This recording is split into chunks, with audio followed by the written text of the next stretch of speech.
నేను రోజు పంపా సరోవరం నుంచి తెచ్చాను పళ్ళు, తెచ్చి అక్కడ పెట్టాను. రామా మీరు స్వీకరించండి, అక్కడ పెట్టింది. అంతేకాని కొరికి చూసింది, కొరికి చూసి పెట్టింది, ఇలాంటి పిచ్చి పిచ్చివన్నీ లేవు. ఆవిడ శుశ్రూష చేసింది గురువులకి, మతంగ మహర్షి. ఆవిడికి తెలుసు ఎక్కడెలా ప్రవర్తించాలో. ఆవిడ శ్రద్ధ ఎక్కడా మీకు అర్థమవుతుందని నేను ఈ మాటలు చెప్పాను. నైవేద్యం పెట్టడం ద్రాక్ష పళ్ళ గుత్తి గురించి ఆవిడ అలా ప్రతిరోజు సేకరించి తీసుకొచ్చి అక్కడ పెట్టింది. ఏమో రాముడు వస్తారేమో పెట్టుకోవాలి, ఎప్పటి పళ్ళప్పుడు. నేను చైతన్య కుసుమ ప్రియా అమ్మవారు. అందుకే అమ్మవారికి బంగారు తామరలతో బంగారం పూలు చేయించామని అంటారు. బంగారం పూలతో చేయిస్తే మీరు గుర్తుపెట్టుకోండి జాగ్రత్తగా, చాలా మంది చేసేస్తారు కానీ దానికి ఒక కారణం ఉంటుంది. రెండో రోజు ఎవరో ఏం చేస్తాడు, ఇలా తీస్తాడు ఆ పూలు. అది గీసుకుని అమ్మవారి పాదానికి ఎర్రగా ఉన్న నా తల్లి పాదం మీద గీత పడి చిన్ని నెత్తుటి చుక్క పైకి చిందిందనుకోండి, మీరు 1,000,000 జన్మలెత్తినా మీ పాపం పోదు. ఎవడు చేయమన్నాడు ఆ పూలు? ఓ గడ్డి పువ్వు తెచ్చి అక్కడ పెట్టు చాలు.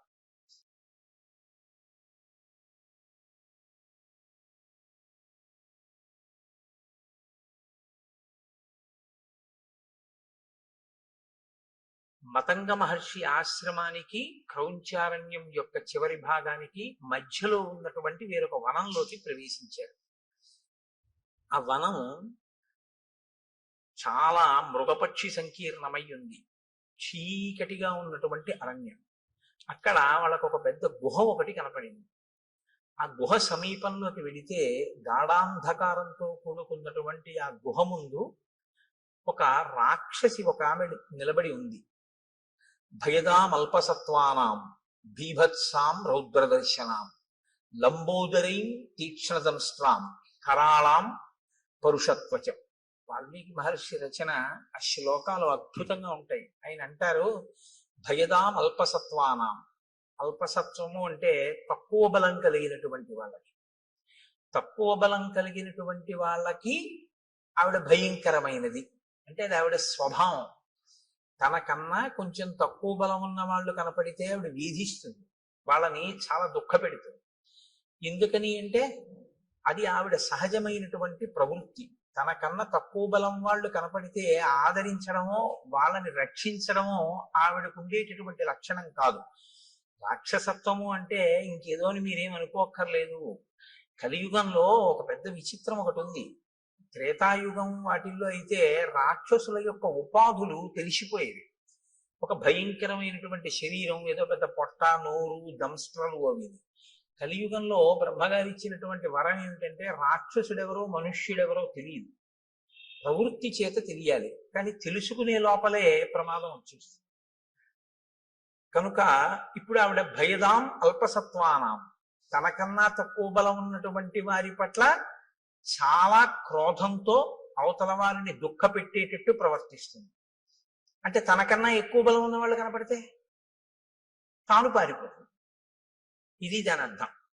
అంటే ఆ జీవితానికి ఒక రుజువర్తన కానీ, ఆ జీవితానికి ఒక పంధా కానీ ఏమీ లేవు. మనకన్నా బలవంతుడు కనపడ్డాడు, వాడు మనకేదో ఇబ్బంది పెట్టాడు, పారిపోవడం.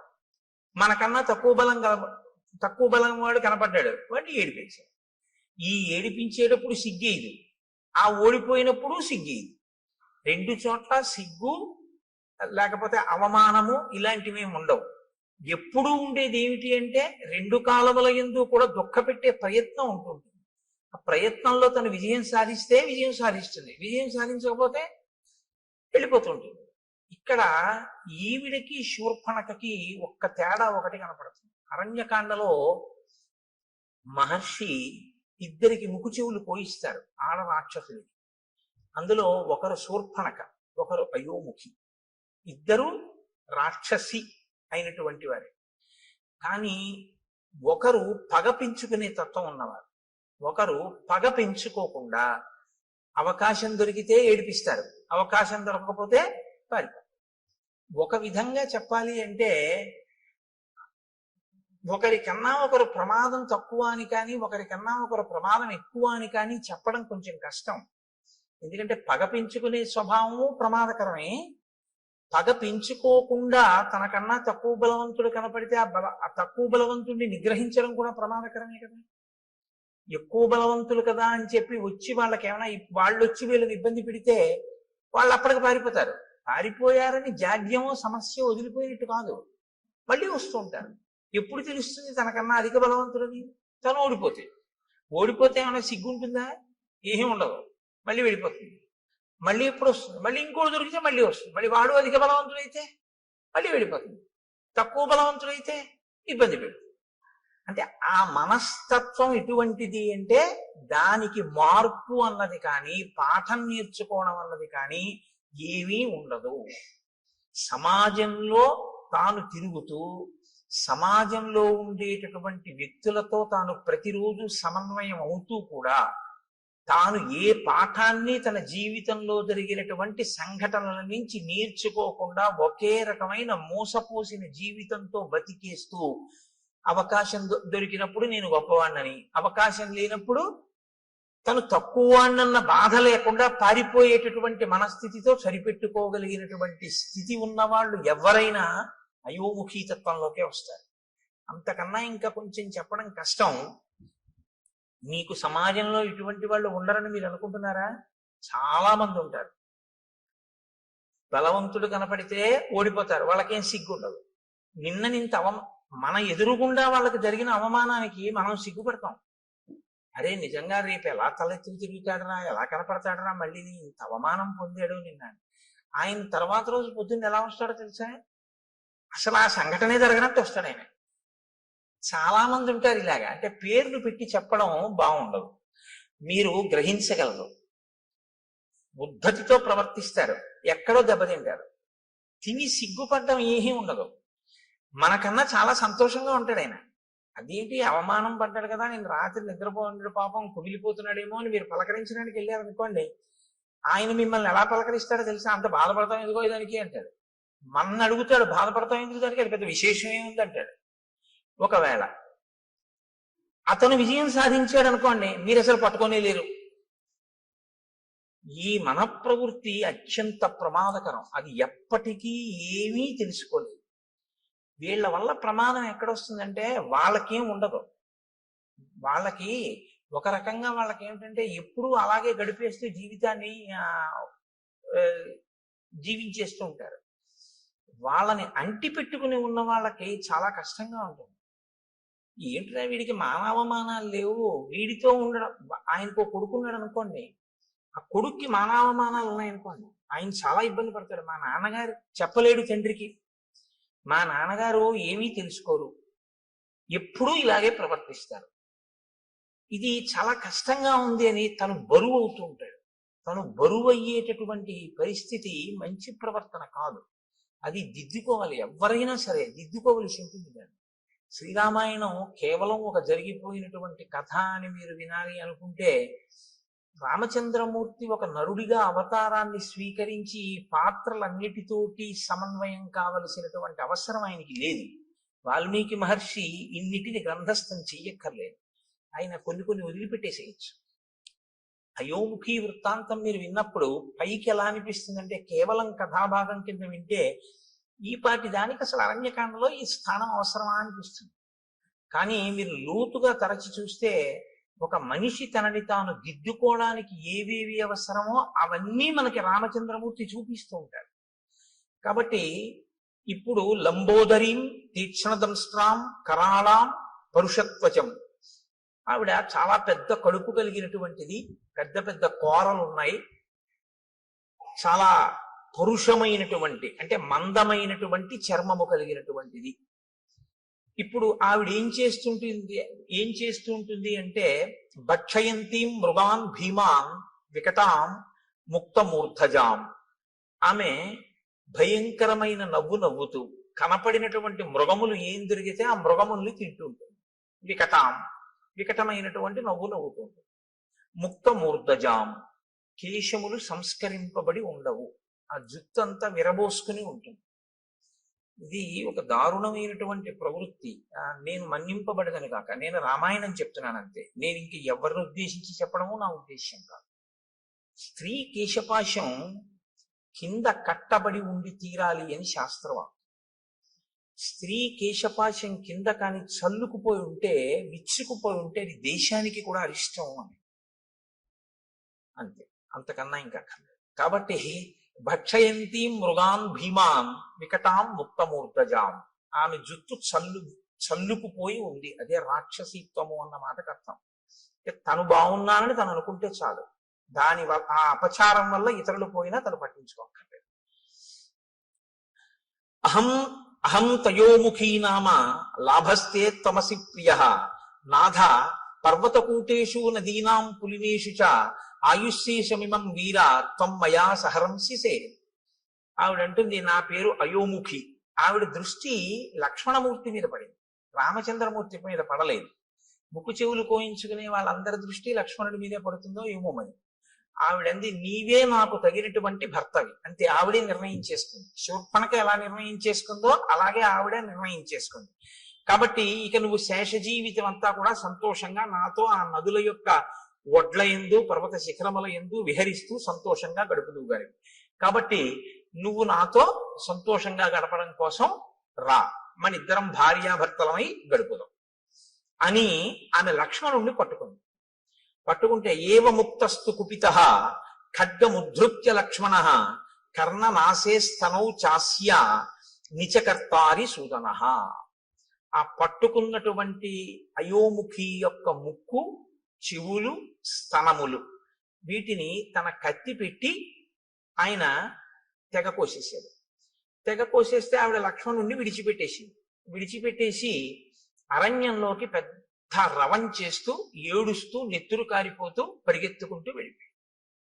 అంటే యుక్తాయుక్త విచక్షణ లేనటువంటి నడవడితో తను కామిస్తే చాలు, ఇతరుల యొక్క అభిప్రాయముతో సంబంధం లేకుండా బలవంతులు కనపడితే పరాభవింపబడి, బలహీనులైతే తను అనుకున్న కామాన్ని చెల్లించుకుంటూ జీవితం గడపగలిగినటువంటి నీచమైన ప్రవృత్తి కలిగినటువంటి స్థితిలో ఉన్న ఒక ప్రాణి. కాబట్టి ఇక అయోముఖి ఈ కాండలో ఏం మనకు కనపడదు. కాబట్టి ఆవిడ అలా ఏడుస్తూ వెళ్ళిపోయింది. ఎందుకు శ్రీరామాయణంలో ఈ పాత్ర కనపడింది అన్నదాన్ని మీరు గమనించవలసి ఉంటుంది. మొదట శూర్పణఖకి ముక్కు చెవులు తెగిపోతాయి, ఇక్కడ అయోముఖికి ముక్కు చెవులు తెగిపోతాయి. కానీ ముక్కు చెవులు తెగితే మనం ఉలిక్కి పడతాం. ఎందుకంటే శ్రీరామాయణంలో అరణ్యకాండ మొదట్లో ఒక ఆడదాని ముక్కు చెవులు ఇలా కామంతో వస్తేనే కోసిన కారణానికి సీతాపహరణం జరిగింది. ఇప్పుడు మళ్ళీ కోశాడు, ఏమవుతుందో అని అనిపిస్తుంది. కానీ ఏమవదు, అయోముఖి వెళ్ళిపోయింది. కాబట్టి ఈ రెండిటి మధ్యలో ఉండేటటువంటి తేడాని మీరు గమనించవచ్చు. ఆవిడది పగ, ఈవిడిది పగా ప్రతీకారము పెంచుకుని సాధించేటటువంటి మనస్తత్వం కాదు. లక్ష్మణస్తు మహాతేజాః సత్వవాన్ శీలవాన్ శుచి అబ్రవీత్ ప్రాంజలిర్వాక్యం భ్రాతరం దీప్త తేజసం. మీరు శ్రీరామాయణాన్ని చదివేటప్పుడు చాలా ధర్మ సూక్ష్మములను గ్రహించవలసి ఉంటుంది. చాలా అందంగా ఉంటుంది రామాయణం. అందుకే రామాయణం జీర్ణమైతే అన్నగారిని గౌరవించే తమ్ముడు కనపడితే మీకు ఒంట్లో పులకింత వస్తుంది. లక్ష్మణస్తు మహాతేజాః సత్వవాన్ శీలవాన్ శుచి. ఆయన రామచంద్రమూర్తితో మాట్లాడుతున్నాడు. ఎవరు? లక్ష్మణుడు. అయోముఖి పారిపోయింది, ఇద్దరు నడుస్తున్నారు. ఇప్పుడు అకస్మాత్తుగా ఆయనకి ఏదో రాముడితో మాట్లాడాలి అని అనిపించింది. ఎలా మాట్లాడేటో తెలుసా అండి? ఇలా ఎడంచేతో రామ అని పిలిచి కూడా మాట్లాడాలంటే. కానీ ఆయన ఎలా మాట్లాడాడంటే అబ్రవీత్ ప్రాంజలిర్వాక్యం. ఆయన మాట్లాడేటప్పుడు అంజలి ఘటించి రాముడితోటి అన్నయ్య అని ఇలా నమస్కారం చేసి మాట్లాడతాడు. ఎందుకంటే చాలా చోట్ల చెప్పుకున్నాడు లక్ష్మణుడు, నేను రాముణ్ణి అన్నగా చూడను, రాముణ్ణి నా గురువుగా చూస్తాను.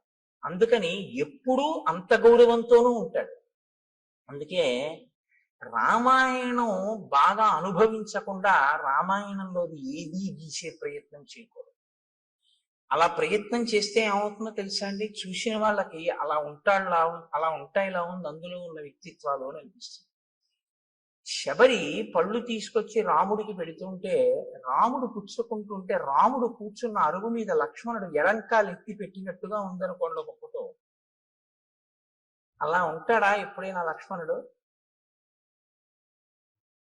అవి ఏమవుతాయంటే చూసే వాళ్ళ హృదయాల్లో తప్పు భావాలు నింపుతాయి. కాబట్టి శ్రీరామాయణాన్ని జాగ్రత్తగా గమనించవలసి ఉంటుంది. గమనించకుండా చేతిలో కళ ఉండడం వేరు, రామాయణాన్ని గీయడం వేరు.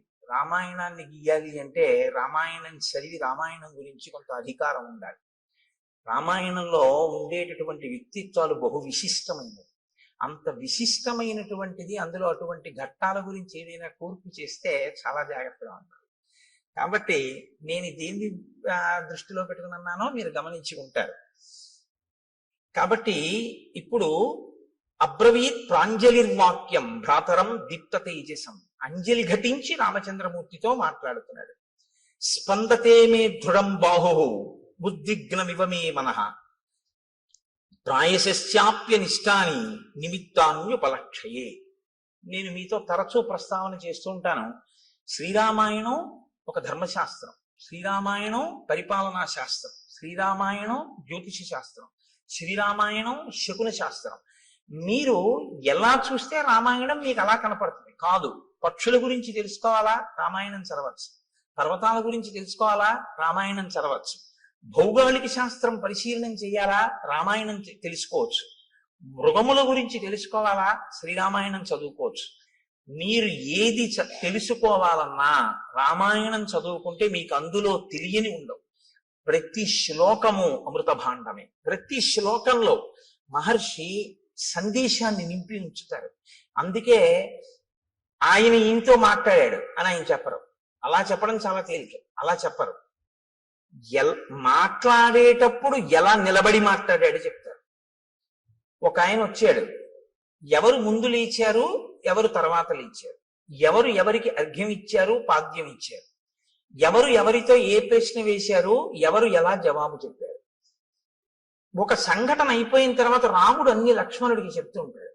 రాముడు లక్ష్మణుడికి చెప్పేటప్పుడు మీరు చాలా జాగ్రత్తగా చదవాలి ఆ సర్గని. అందులో ఒక అత్యుత్తమమైనటువంటి సందేశం ఒకటి ఉంటుంది. రాముడు ఒక సర్గ చివర ఒక వ్యక్తితో తాను చూసి మాట్లాడి వెళ్ళిపోయేటప్పుడు లక్ష్మణుడితో చెప్తాడు, చూసావా లక్ష్మణ, ఇవాళ మనం ఇది చేశాం కదా, దీనివల్ల ఇది అన్నమాట ఫలితం. గురువుతో తిరిగేటటువంటి శిష్యుడికి అందే మహోత్కృష్టమైన ప్రయోజనం అదే. మీరు ఎన్నో శాస్త్రాలు మధిస్తే తప్ప అందనటువంటి విషయం అలవోకగా అందిపోతుంది.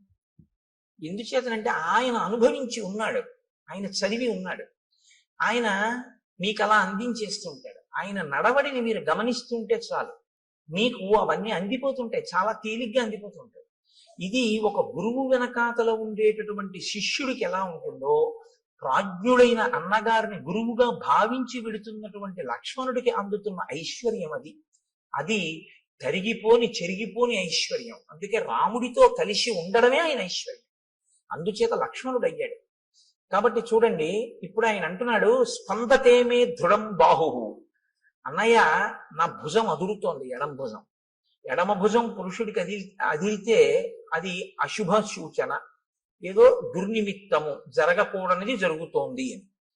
ఉద్విగ్నమివమే మనః, నిష్కారణంగా నా మనసు తుట్రుపడుతోంది, తత్తరపడుతోంది. ఎందుకు? ఉద్విగ్నతకి లోనవుతున్నాను. కాబట్టి ప్రాయశ్చాప్యనిష్టాని నిమిత్తాన్ విపలక్షయి. ఏదో భయంకరమైనటువంటి సంఘటన, మనసుకి పరివేదన కల్పించేటటువంటి సంఘటన జరగబోతోంది అని నాకు అనిపిస్తోంది. ఇప్పుడు ఒక సంఘటన జరగబోతోంది, అదేదో చాలా క్లేశమైనటువంటి విషయమే. అందులోంచి బయటికి వస్తావా, బయటికి రావా, అది ప్రధానం. జబ్బు వచ్చింది రైతే, డాక్టర్ గారి దగ్గరికి వెళ్ళేది, చేయించుకోండి అన్నారు. చేయించుకుంటే బతుకుతానా అండి అని అడుగుతారా లేదా? అడుగుతాం కదా, చేయించుకుంటే బతుకుతామండి అని అడుగుతారు. అలాగే బయటికి వస్తావా, రావా?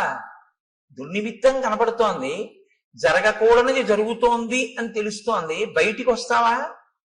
కేవలం జరిగేది మాత్రమే చెప్తే బయటికి వస్తావో రావో చెప్పనటువంటి అసమగ్రత ఉన్నట్టు. సమగ్రత ఎప్పుడు ఉన్నట్టు? ఒక జరగకూడనిది జరుగుతోంది కానీ నువ్వు బయటికి వస్తావు అన్న విషయాన్నో బయటికి రావు అన్న విషయాన్నో కూడా చెప్పాలి. నిన్న రాముడు వస్తున్నప్పుడు మీకు నేను కొన్ని దుర్నిమిత్తాలు చెప్పాను. ఖచ్చితంగా ఏదో అమంగళం జరిగిపోయింది అన్నాడు రాముడు. ఏదో బాధాకరమైన విషయం జరిగిపోయింది, ఎందుకంటే శకునాలు అలా ఉన్నాయన్నాడు. సీతాపహరణం అయిపోయింది. ఇవాళ లక్ష్మణుడు చెప్తున్నాడు శకునాలు. ఇవాళ లక్ష్మణుడు చెప్పేటప్పుడు భయంకరమైనది జరుగుతుంది కానీ పైకి వస్తా అంటాడు. ఎందుకు పైకి వస్తారో ఇప్పుడు శకునం ఇంకోటి చెప్తాడు. నేను అందుకే మీకు చెప్పింది, ఇంకా మళ్ళీ శకున శాస్త్రం ఏం మీరు చదవక్కర్లేదు. రామాయణం చదివితే శకున శాస్త్రం వచ్చేస్తుంది అంతే. రామాయణం చదివితే మీకు తెలియకుండా మీకు జ్యోతిషంలో కొన్ని విషయాలు తెలిసిపోతాయి. నిన్నను లేదు జటాయువు వింద ముహూర్తం గురించి మాట్లాడాడు. అందుకని ఏష వంచులకో నామ పక్షీ పరమదారుణ ఆవయోర్ విజయం యుద్ధే శంసన్నివ నినర్దతి. అన్నయ్య, వంచులకము అనబడేటటువంటి పక్షి కూస్తోంది, ఆ కూత వినపడుతోంది. అది నిజంగా ఆ పక్షి కూస్తే చాలా తొందరగా యుద్ధం వస్తుంది, చాలా హఠాత్తుగా వచ్చేస్తుంది యుద్ధం. కానీ ఆ యుద్ధంలో జయాన్ని పొందుతాం. కాబట్టి నాకు ఇటువంటి శకునములు కనపడుతున్నాయి అని అన్నాడు. అంతే. ఒక పెద్ద శబ్దం, ఎంత పెద్ద శబ్దం అంటే, ఆ శబ్దం ఎటువంటిది అంటే మీరు అర్థం చేసుకోవాలంటే ఒక్కటే ఉపమానం చెప్పవలసి ఉంటుంది. అంతరిక్షం వరకు ధ్వని వినపడేటట్టుగా ఒక పిడుగు పడితే ఎటువంటి ధ్వని ఉంటుందో అంత ధ్వని అక్కడ వినపడింది. అంటే ఇప్పుడు మీరు ముందు ఒక విషయాన్ని గమనించవలసి ఉంటుంది. మహర్షి హృదయం ఏమిటో తెలుసా అండి?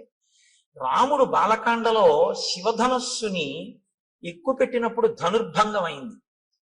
విశ్వామిత్రుడు, రాముడు, లక్ష్మణుడు, జనకుడు తప్ప మిగిలిన వాళ్ళు ఎవ్వరూ కూడా నిలబడిన వాళ్ళు లేరు. శబ్దము అనేటటువంటిది సామాన్యమైంది కాదు. శబ్దము వేరు, ధ్వని వేరు. మీరు ఈ రెండిటికి తేడా తెలుసుకోవాలి. శబ్దము అర్థ ప్రతిపాదకము. శబ్దం ఎప్పుడూ కూడా అర్థంతో ఉంటుంది. ధ్వని అర్థ ప్రతిపాదకము కాదు. ధ్వని రాపిడి వలన రావాలని నియమం లేదు.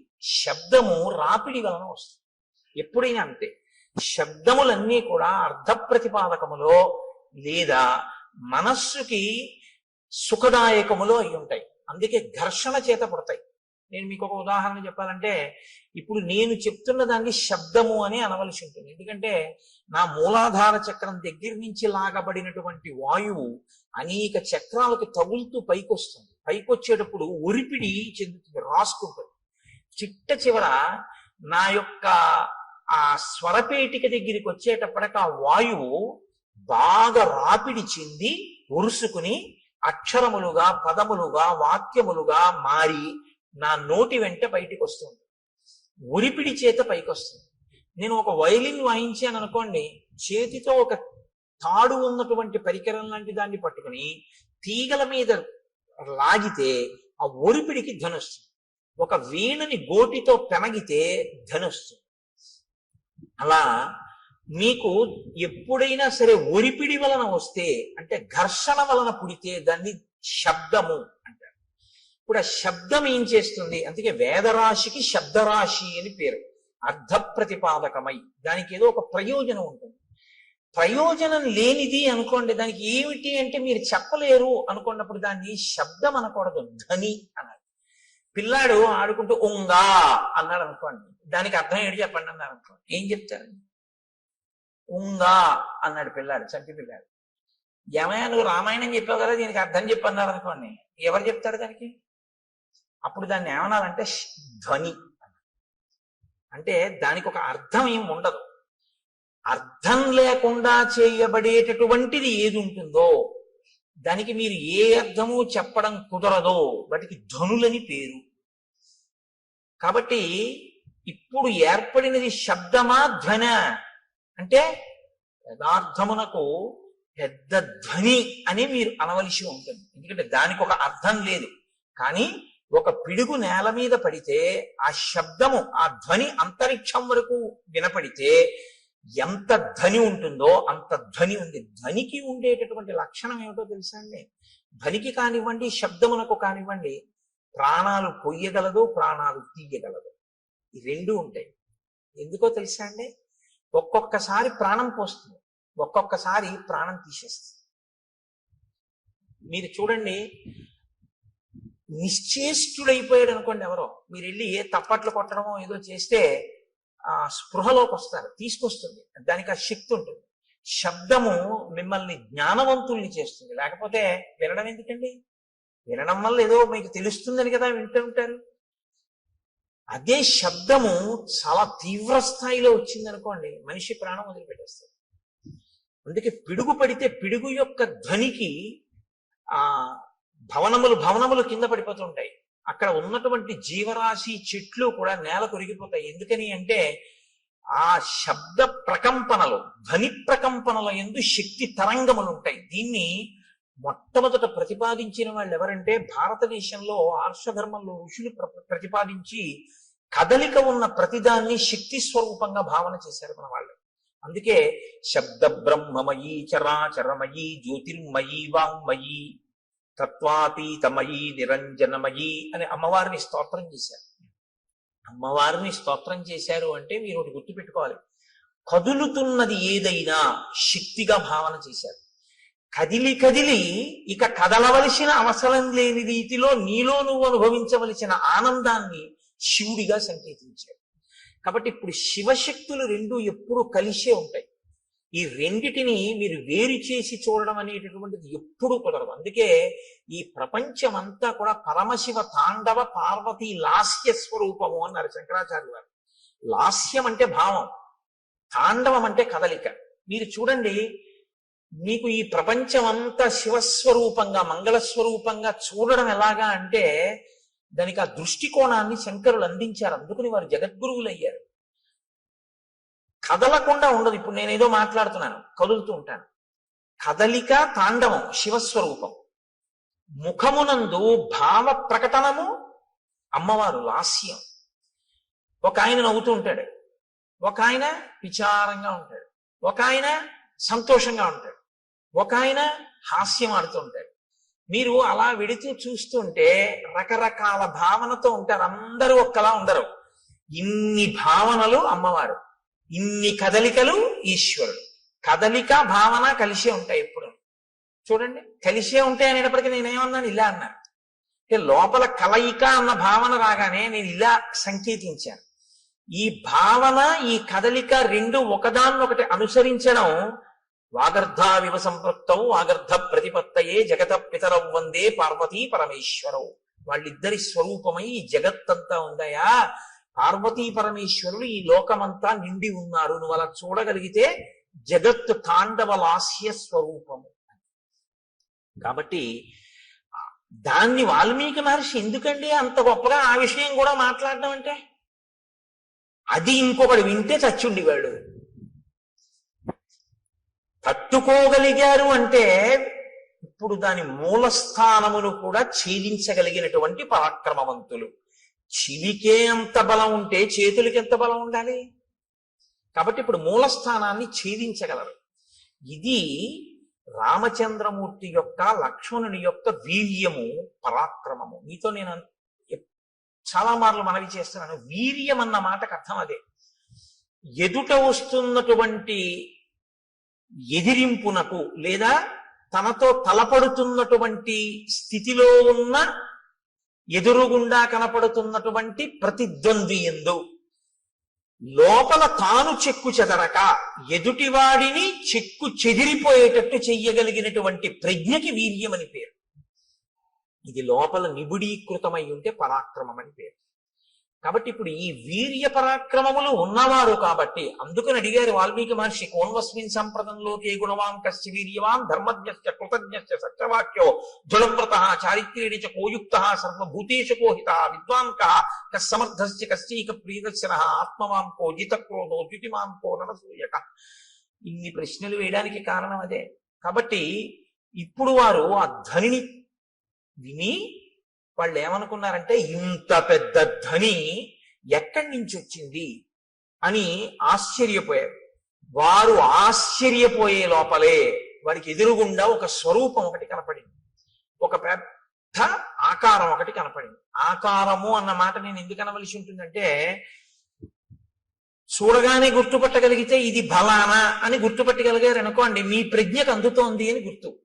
ఇలా చూస్తే మనిషి అన్నాను అనుకోండి, నా ప్రజ్ఞకు అందింది. జింక నా ప్రజ్ఞకు అందింది, లేడి నా ప్రజ్ఞకు అందింది, సర్పము నా ప్రజ్ఞకు అందింది. అసలు అటువంటి రూపు లోకంలో ఎక్కడా వర్ణింపబడలేదు, తాను చూడలేదు. నేను చూడకపోవచ్చు కానీ విన్నాను అనుకోండి తెలుస్తుంది. ఒక హంస నేను చూడలేదు కానీ హంస కనపడింది, ఇది హంస అనుకుంటానండి అంటాను. మళ్ళీ ఇదో విచిత్రం తెలుసా అండి, నామం ఉంటే రూపం ఉంటుంది, రూపం ఉంటే నామం ఉంటుంది, నామం రూపం కలిస్తే మాయవు. అదే విచిత్రం. శంకర భగవత్పాదుల యొక్క ప్రతిపాదన అంతా దీని మీదే ఆధారపడింది. నామం ఉంటే రూపం ఉంటుంది, రూపం ఉంటే నామం ఉంటుంది. కోటేశ్వరరావు గారు అన్నారు అనుకోండి, మీకు వెంటనే నా రూపం మీ మనసులో అలా లీలగా కదులుతుంది. చూస్తున్నారుగా చాలా రోజుల నుంచి.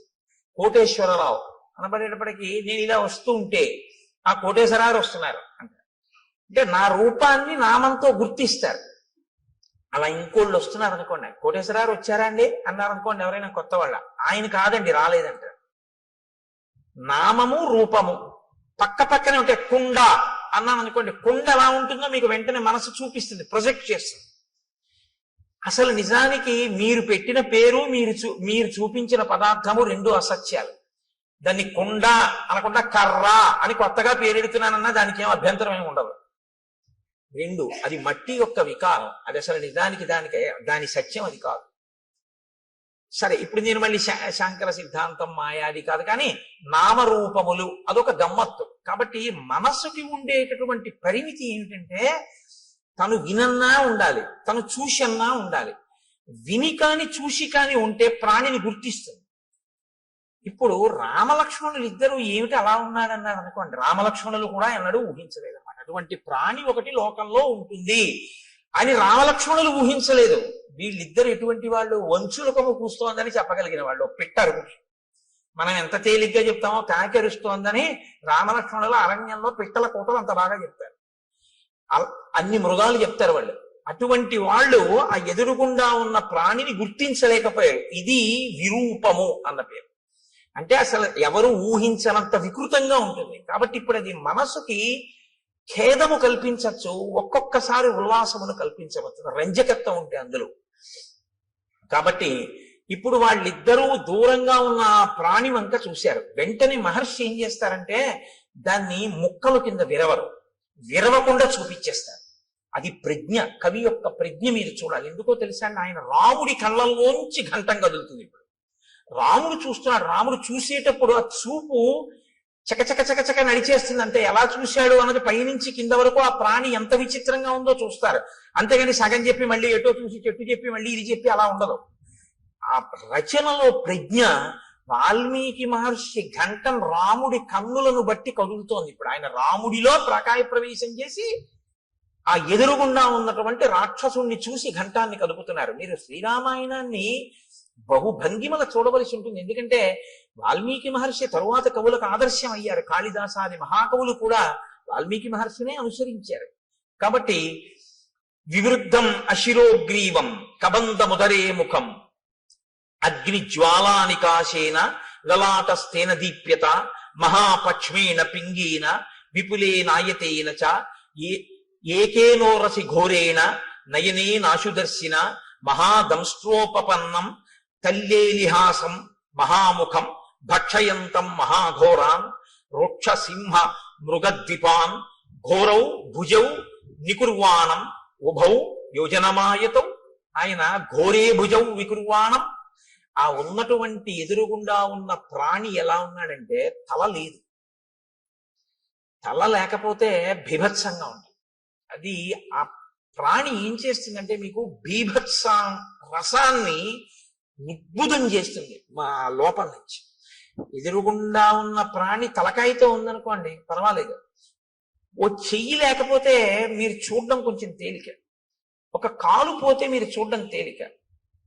తల లేకపోతే మీరు వెంటనే అంటారంటే అయ్య బాబోయ్ అంటారు, చూడలేరు. ఇప్పుడు ఆ ఎదురుగుండా కనపడుతున్న ప్రాణికి తలకాయ లేదు, ఆ ప్రాణికి కాళ్ళు లేవు. తలకాయి లేదు, కాళ్ళు లేవు. పోనీ తలకాయి కాళ్ళు లేకుండా అలా ఉందా ప్రాణి? అలా లేదు. అదొక విచిత్రమైనటువంటి స్థితిలో ఉంది. అశిరోగ్రీవం, దానికి కంఠము లేదు, తలకాయి లేదు. కానీ కబంధముదరే ముఖం, ఇక్కడ పొట్ట దగ్గర ఉంది ముఖంలాగా. ఈ ఛాతీ మీద లలాట భాగం ఉంది, ఇక్కడ ఉంగురుంది. ఈ కింద ఒక పెద్ద కన్ను ఉంది, ఆ కన్ను మీద ఒక పెద్ద రెప్ప ఉంది. ఆ రెప్పకి పచ్చటి వెంట్రుకలు పొడుగ్గా ఉన్నాయి. ఆ కన్ను ఎత్తి చూస్తే అగ్ని జ్వాల ఎలా ఉంటుందో అలా ఉంది ఆ కన్ను, ఎర్రగా. అటువంటి కన్ను ఇక్కడ పెట్టుకుని ఉంది ఆ ప్రాణి. ఇక్కడ గుండెల మీదకు ఉంది. పొట్టలోకి పొట్ట మీద నోరుంది దానికి, దానికి కాళ్ళు లేవు కాబట్టి అది కదలలేదు, అది అలా కూర్చుని ఉంది. కానీ దానికి యోజనం దూరం వరకు వెళ్ళగలిగినటువంటి దీర్ఘబాహువులు ఉన్నాయి. ఇప్పుడు అది ఏం చేస్తోందంటే ఎంత దూరమైనా సరే దానికి ఉన్నటువంటి కళ్ళతో చూస్తూ ఉంటుంది. నయనే నాశుదర్శిన అంటే ఒక్క కన్య అయినా ఎంత దూరమైనా అది చూడగలదు కానీ లేచి వెళ్ళలేదు, గమనం లేదు. దానికి గమనం లేదు కాబట్టి అది ఏం చేస్తుందంటే చెయ్యి చాపుతుంది, చాపి తడుగుతుంది ఇలాగా. అంటే అది ఎటిళ్ళిందో ఇలా తడుగుతుంది, తడివి పట్టుకుంటుంది. అది ఏనుగు కానివ్వండి, పులి కాని, సింహం కాని ఏదైనా సరే పట్టుకోగలిగినటువంటి చేతులు దానివి. ఎంత దూరం? ఇక్కడి నుంచి ఒక యోజనం దూరం వరకు ఉంటాయి చేతులు, దాంతో పట్టుకుంటుంది. పట్టుకుని ఈడుస్తుంది ఆ ప్రాణులు. ఆ ఈడ్చి ఆ ఆకర్షంతం వికర్షంతం అనేకాం మృగయూధపాన్ స్థితమావృత్య పంధానం తయోర్భ్రాతోహో ప్రపన్నయోహో. అది వాటిని పట్టుకుని ఈడుస్తుంది ఇలాగా. అది నిజంగా మహర్షి ఒక లైవ్ టెలికాస్ట్, అది నిజంగా అద్భుతం. ఎందుకంటే పట్టుకుని ఇలా ఎత్తడం కొన్ని ప్రాణుల లక్షణం, ఏడవడం కొన్ని ప్రాణుల లక్షణం. మీరు చూడండి, ఉత్తమమైనటువంటి సంస్కారం ఉన్న ప్రాణులు కొన్ని ఉంటాయి. చాలా ఉత్తమ సంస్కారం ఉన్న ప్రాణులు అని గుర్తేమిటో తెలుసా అండి? చేతితో పట్టుకుని ఎత్తి తింటాయి. అవి లోకంలో 1 మనుష్యుడు, 2 కోతి, 3 ఏనుగు. వేదంలో మంత్రాన్ని నేను చెప్తున్నాను ఇప్పుడు మీకు చెప్పేది. చాలా ఉత్తమ సంస్కారంతో ఈశ్వరుడు సృష్టించిన ప్రాణి అని గుర్తు ఏంటంటే చేతితో తింటుంది. ఏనుగు ఎత్తి తొండంతో నోట్లో పెట్టుకుంటుంది, కోతి అరటిపండుని ఎత్తి నోట్లో పెట్టుకుంటుంది, మనిషి పదార్థాన్ని ఎత్తి చేతితో తింటాడు. ఈడ్చి తినేటటువంటివి, క్రౌర్యం ఉన్నటువంటివి ఈడ్చి తీసుకెళ్తాయి. ఒక పులి ఉందనుకోండి, ఓ జింకని కొట్టి ఆ పంజాతో పట్టుకుని, నోటితో పట్టుకుని భూమి మీద ఈడుస్తూ తీసుకెళ్తాడు. ఈడ్చి తీసుకెళ్ళి అది నెత్తురోడిపోతూ బాధపడిపోతూ ఆ దెబ్బకి నెత్తురోడిపోయి అరుస్తుంటే ఈడ్చుకుంటూ తీసుకెళ్లి కింద పెట్టి తన పంజా కింద తొక్కి పెట్టి నోటితో పీకుతుంది మాంసఖండాన్ని. అది క్రౌర్యానికి పరాకాష్ఠ. సాత్విక బుద్ధికి పరాకాష్ఠ ఏమిటంటే చేతితో ఎత్తి తినడం అనేటటువంటి అలవాటు ఉంటుంది. మహర్షి అంటున్నారు ఆకర్షంతం వికర్షంతం, పట్టి ఈడుస్తాడు అన్నారు. అక్కడ పట్టి అలా ఎత్తి ఇలా తేడు, ఇలా ఈడుస్తూ ఉంటాడు. ఎందుకంటే ఏడ్చడంలో ఉంది ఆ పైశాచిక భావన, ఆ క్రౌర్యం ఉంది అందులో. అంటే అసలు ఉండడమే విచిత్రం, ఆ తినడమూ విచిత్రం. ఎంత క్రౌర్యం కలిగినటువంటి ప్రాణో, ఎంత విచిత్రమైన ప్రాణో మీరు ఊహించవలసి ఉంటుంది. ఇంత ఘోరంగా అయినటువంటి స్వరూపం ఎలా వచ్చింది, ఎందుకు వచ్చిందన్న ఆలోచన ఒకటి మీకు వెంటనే రావాలి. ఇది చాలా ప్రధానం రామాయణంలో. అది ఎందుకు వచ్చింది అన్నది మీరు తెలుసుకుంటే అలా మనం రాకుండా ఉండడానికి అవకాశం దొరుకుతుంది కదా. అందుకని ఇప్పుడు దాని వంక చూశారు ఇద్దరు. చూసేటప్పటికి అది వీళ్ళిద్దరిని పట్టుకుని ఇద్దరిని ఈడ్చేసింది దగ్గరికి. ఈడ్చేసి మీరు నాకు ఈశ్వరుడు ఇచ్చిన ఆహారం తినేస్తానని నోట్లో పడేసుకోవాలి కదా. మనకైతే ఇక్కడ, దానికి ఇక్కడే. కాబట్టి ఆ ఈడ్చి తెచ్చి లోపల పడేసుకోవడానికి సిద్ధపడుతోంది. వెంటనే లక్ష్మణుడు అన్నాడు, అన్నయ్య దీన్ని మనం ఉపేక్షించకూడదు, ఈ ప్రాణిని మనం చంపకూడదు. నిజంగా శ్రీరామాయణం ధర్మశాస్త్రం అద్భుతం. అందుకు మహర్షి ప్రతి చిన్న విషయాన్ని కూడా రచనలో చూపిస్తాడు. నిశ్చేష్టానాం మధో రాజన్ కుచ్చితో జగతీపతే క్రతు మధ్యోపనీతానాం పశూనాం ఇవ రాఘవ. లక్ష్మణుడు అంటున్నాడు, కదలిక లేని ప్రాణిని చంపకూడదు. ఎందుకంటే అది పారిపోవడానికి అవకాశం ఇది. పారిపోవడానికో, విన్నిచ్చి పారిపోవడానికో, నీ మీద కలియబడ్డానికో దానికి అవకాశం ఉంటే నీ వీరత్వం చంపాలి. కదలలేని దాన్ని చంపడం ఏంటి? బలి మా బావ బల్లెమ్ము చేయబోని పుల్లాకు తూట్లుగా పొడవలేదే అన్నట్టు కదలలేని ప్రాణిని చంపడం ఏంటి? కాబట్టి అన్నయ్య మనం చంపకూడదు. ఎంత ధర్మం అండి. ఇంకోడైతే ఈ ధర్మం కదూ కాపాడింది, అందుకు కదా అన్నాడు మారీచుడు, రామో విగ్రహవాన్ ధర్మ. అప్పుడు కూడా ఇలా ఉన్నాడు బాబా. ఇదేమిటి అంటే బుద్ధి వెంటనే స్వస్థతను తప్పి చంపవతల వారేద్దాం అందరూ వాళ్ళు. బాగా ఆలోచిస్తారు, ప్రతి దాన్ని ధర్మం కోణంలో చూస్తారు. అక్కడ ఎవరున్నారండి చంపేస్తే? చంపేశారు అనుకోండి ఇద్దరు కలిసి, పోన్లే అనయ్య ఎవరు చూడొచ్చారు అనొచ్చు. కాదు, ఎవరు చూడొచ్చారనరో, చూడవలసిన వాడు చూడకపోవడం అన్నది ఎలా జరుగుతుందంటారు వాళ్ళు. ఇది ధర్మావలంబనకి కారణం. ధర్మమూర్తిగా ఎందుకు ఉండగలుగుతాడు ఒక వ్యక్తి అంటే, నేను ఎలా తప్పుకుంటానండి, ఈశ్వరుడు ఎప్పుడూ చూస్తుంటాడు కదా అంటాడు. నేను ఒకవేళ తప్పు చేస్తే ఈశ్వరుడు యొక్క సన్నిధానంలోనే నేను తప్పు చేయాలి తప్ప ఈశ్వరుడు చూడకుండా నేను తప్పు చేయడం కుదరదు. ఆయన ఎప్పుడూ చూస్తూ ఉంటాడంటాడు. ఎప్పుడూ చూస్తున్నాడు వాడు అన్నవాడు చాలా తప్పులు చెయ్యలేడు. చాలా అన్నమాట నేను ఎందుకన్నానో తెలుసా అండి, ఏ తప్పు చెయ్యలేడని ముందే అనడం చాలా కష్టం. కొంత మార్పు అన్నది వస్తుంది ఎప్పుడంటే చాలా తప్పులు చేయలేడు, తర్వాత ఏ తప్పు చేయలేడు. కాబట్టి రాముడు ధర్మమూర్తిగా ఎందుకు ఉండగలడు ఎప్పుడు అంటే, ధర్మం అనేటటువంటిది తాను అనుష్ఠిస్తున్నానో లేదో అనేటటువంటిది వృక్షములు దేవతా స్వరూపంగా చూస్తున్నాయని రాముడు నమ్ముతాడు. మనం అంటే నాలాంటి వాడైతే ఏమంటాడంటే, ఎవరు చూడొచ్చారంట. ఇదే తేడా. ఇది అలవాటు చేసుకోవడం ధర్మానికి పునాదిరాయి. ఇది నిలబడాలి. ఇది నిలబడితే మార్పు వస్తుంది మనసు. కాబట్టి నిశ్చేష్టానాం వధోరాజం కుచ్చితో జగతీపతే. ఓ జగతీపతి రామా, మనం స్థాణువుగా కదలలేని వాడిని చంపకూడదు. కాబట్టి ఇతను తన నోట్లో మన్ని పడేసుకునేటట్టు ఉన్నాడు. కాబట్టి ఈ రెండు బాహువులని తరిగేద్దాం. ఇతని శక్తి బాహువులే. ఎందుకని? గమనం లేదు, కదలలేడు, నోటితో కరవలేడు. ఎందుకంటే పొట్టకుంది నోరు, గోరలా పడుకుని కరిచి పట్టుకోగలిగినటువంటి శక్తి లేదు. కానీ చేతులతో మాత్రం తడిమి పట్టుకుంటాడు. కాబట్టి చేతులు నరికేస్తే వీడు ఉన్నా ఒకటే, ఊడిపోయినా ఒకటే. అక్కడతో వీడు కూడా చచ్చిపోతాడు. ఎందుకంటే ఆహారం లేదు ప్రాణానికి. ఆహారం లేకపోతే ప్రాణము నిలబడదు, శోషించిపోయి పడిపోతుంది. మనం చంపక్కర్లేదు, వీడి యొక్క బలం ఎక్కడుందో దాన్ని తుంచేద్దాం. దాన్ని మాత్రం ఎందుకు తుంచాలి? మన్ని పట్టుకున్నాడు కాబట్టి, మన్ని ఇప్పుడు నోట్లో పడేస్తాడు కాబట్టి బాహువులు తుంచేద్దాం. కాబట్టి దక్షిణం బాహుం అసక్తామసినా తతః చిచ్ఛేద రామో వేగేన సవ్యం వీరస్తు లక్ష్మణ. రాముడు కుడి భుజాన్ని నరికేశాడు, లక్ష్మణుడు ఎడమ భుజాన్ని నరికేశాడు. రెండు చేతులు ఊడి కింద పడిపోగానే అతను చాలా సంతోషపడ్డాడు. ఇది విచిత్రం. రామాయణం చాలా సంతోషపడి అన్నాడు, ఓ నేను ఎదురు చూసిన సంఘటన జరిగింది. ఇన్నాళ్ళు ఈ రెండు చేతులు నరికేవాడి కోసమే తడిమి పట్టుకుంటున్నాను, ఇవాళ వీటిని నరికేవాడు దొరికాడు. ఎవరు? మీ ఇద్దరు అంటే వాళ్ళు నోర్ము నీకు మేం చెప్పడం ఏంటి అనరు. అది విచిత్రం, ఇది వినయం. వాళ్ళు ఎవరు అడగనివ్వండి, శూర్పణఖ అడిగినా చెప్తారు, ఎవరు అడిగినా చెప్తారు. ఎంత అందంగా అలాగని అనవసరమైనటువంటి చోట దీర్ఘంగా మాట్లాడరు.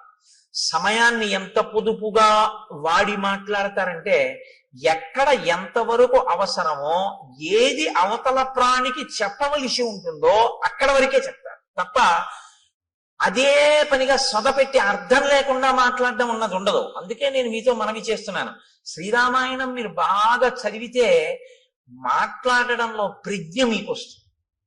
ఎవరితో ఎలా మాట్లాడాలి, ఎంత మాట్లాడాలి, ఇవి బాగా అలవాటు అవుతుంది. అసలు మనిషి పాడైపోయేది అందుకే కదండి. అక్కర్లేని మాటలన్నీ మాట్లాడడం వల్లే పాడైపోతుంటాడు.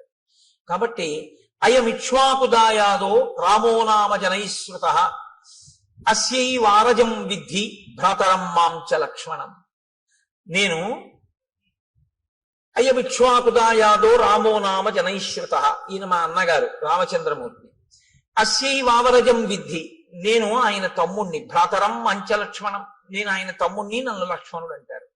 అస్య దేవ ప్రభావస్య వసతో విజనీవని రక్షసాపహృతా పత్ని యామిచ్చంతా విహాగతౌ. మా అన్నగారి పత్ని, నా వదిన గారైనటువంటి తల్లిని ఒక రాక్షసుడు అపహరించాడు.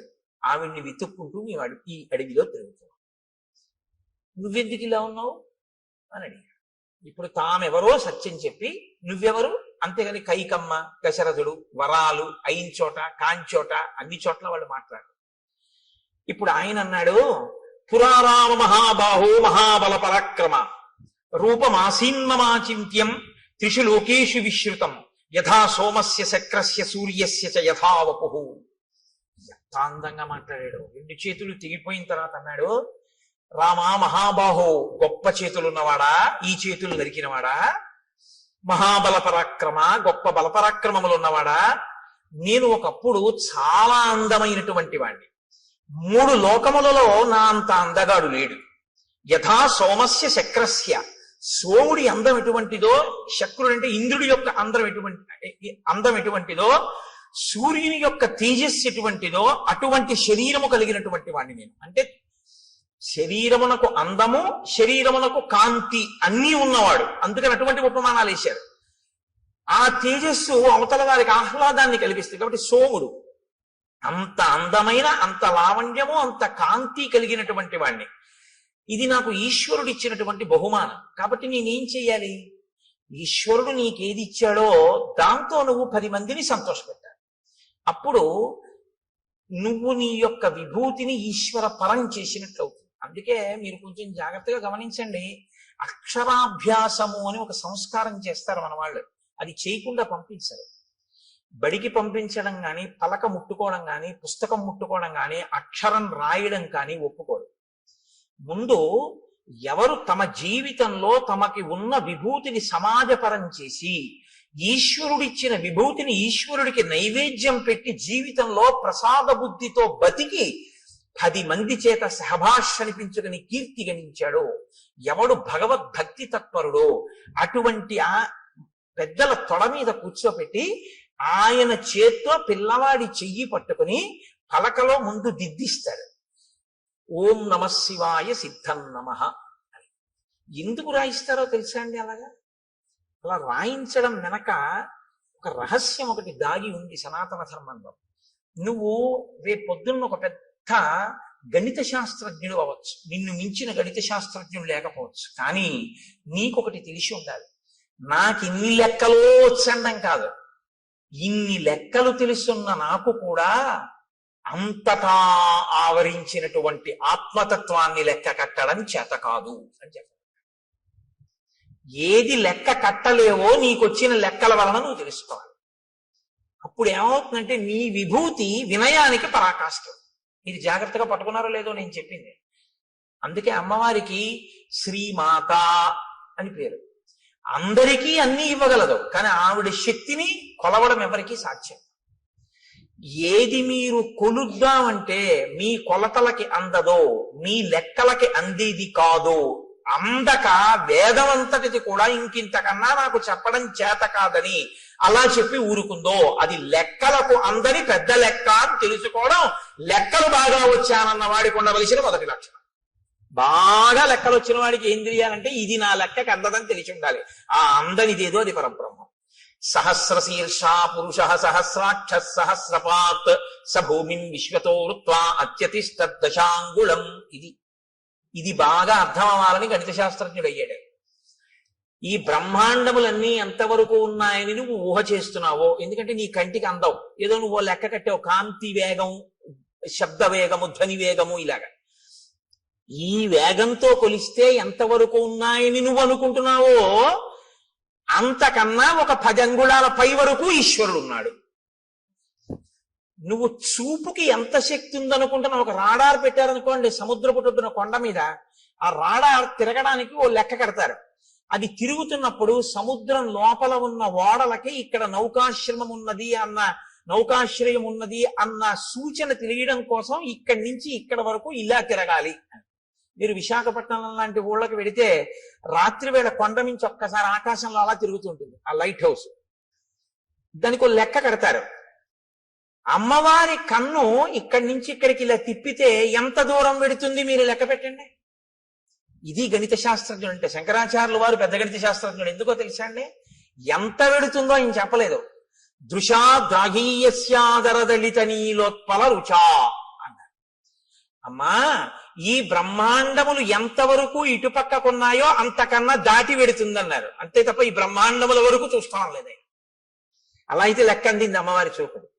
నీ లెక్కకి అందకపోతేనే నీ వినయం, నీవు నేర్చుకున్న జ్ఞానానికి సార్థకత. నీకు అందని తోటి ఉందని చెప్పడం. కాబట్టి ఈ కంపారిటివ్ డిగ్రీ, ఈ బ్రహ్మాండములు ఎంత ఉన్నాయో అంతకన్నా ఎక్కువ అయి ఉన్నది నీ చూపు. అంత ఎక్కువ వరకు దాన్ని దాటి పడుతుంది ఆ చూపు, లైట్ హౌస్ పడినట్టు. కాబట్టి దృశా ద్రాఘీయస్యాదరదళిత నీలోత్పల రుచా దవీయాంసం దీనం స్నపయ కృపయా మమపి శివే. అది శంకర భగవత్పాదులు అంటే. మహానుభావుడు. అందుకే శంకర జయంతి చేసుకోకపోతే కృతజ్ఞత అన్నాను నేను. కాబట్టి నువ్వు లెక్కలు నేర్చుకున్నవాడివి అని ఎప్పుడు గుర్తంటే నీ లెక్కకు అందనిదోటి ఉంది అని నువ్వు తెలుసుకుంటే.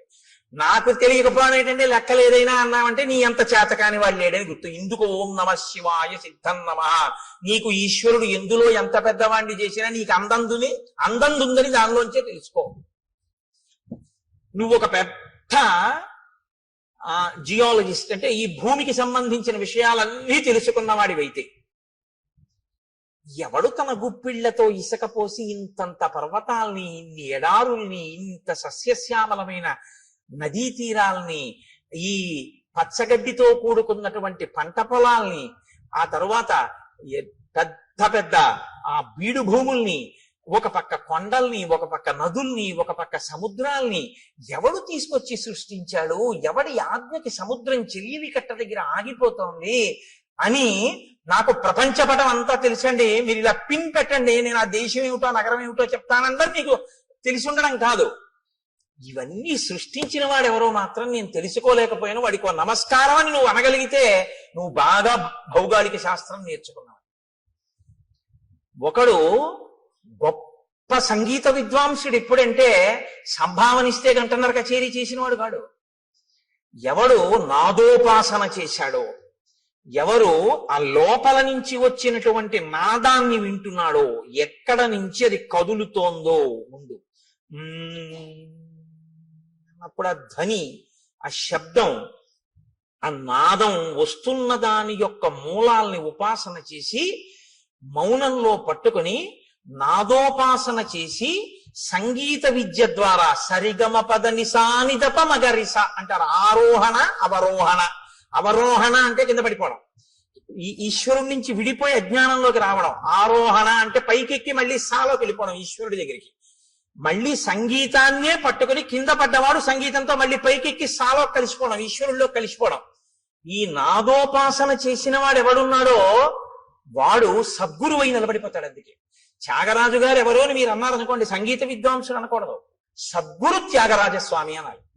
శ్యామశాస్త్రి గారు ఎవరో అన్నారనుకోండి, సద్గురు శ్యామశాస్త్రి అనవలసి ఉంటుంది.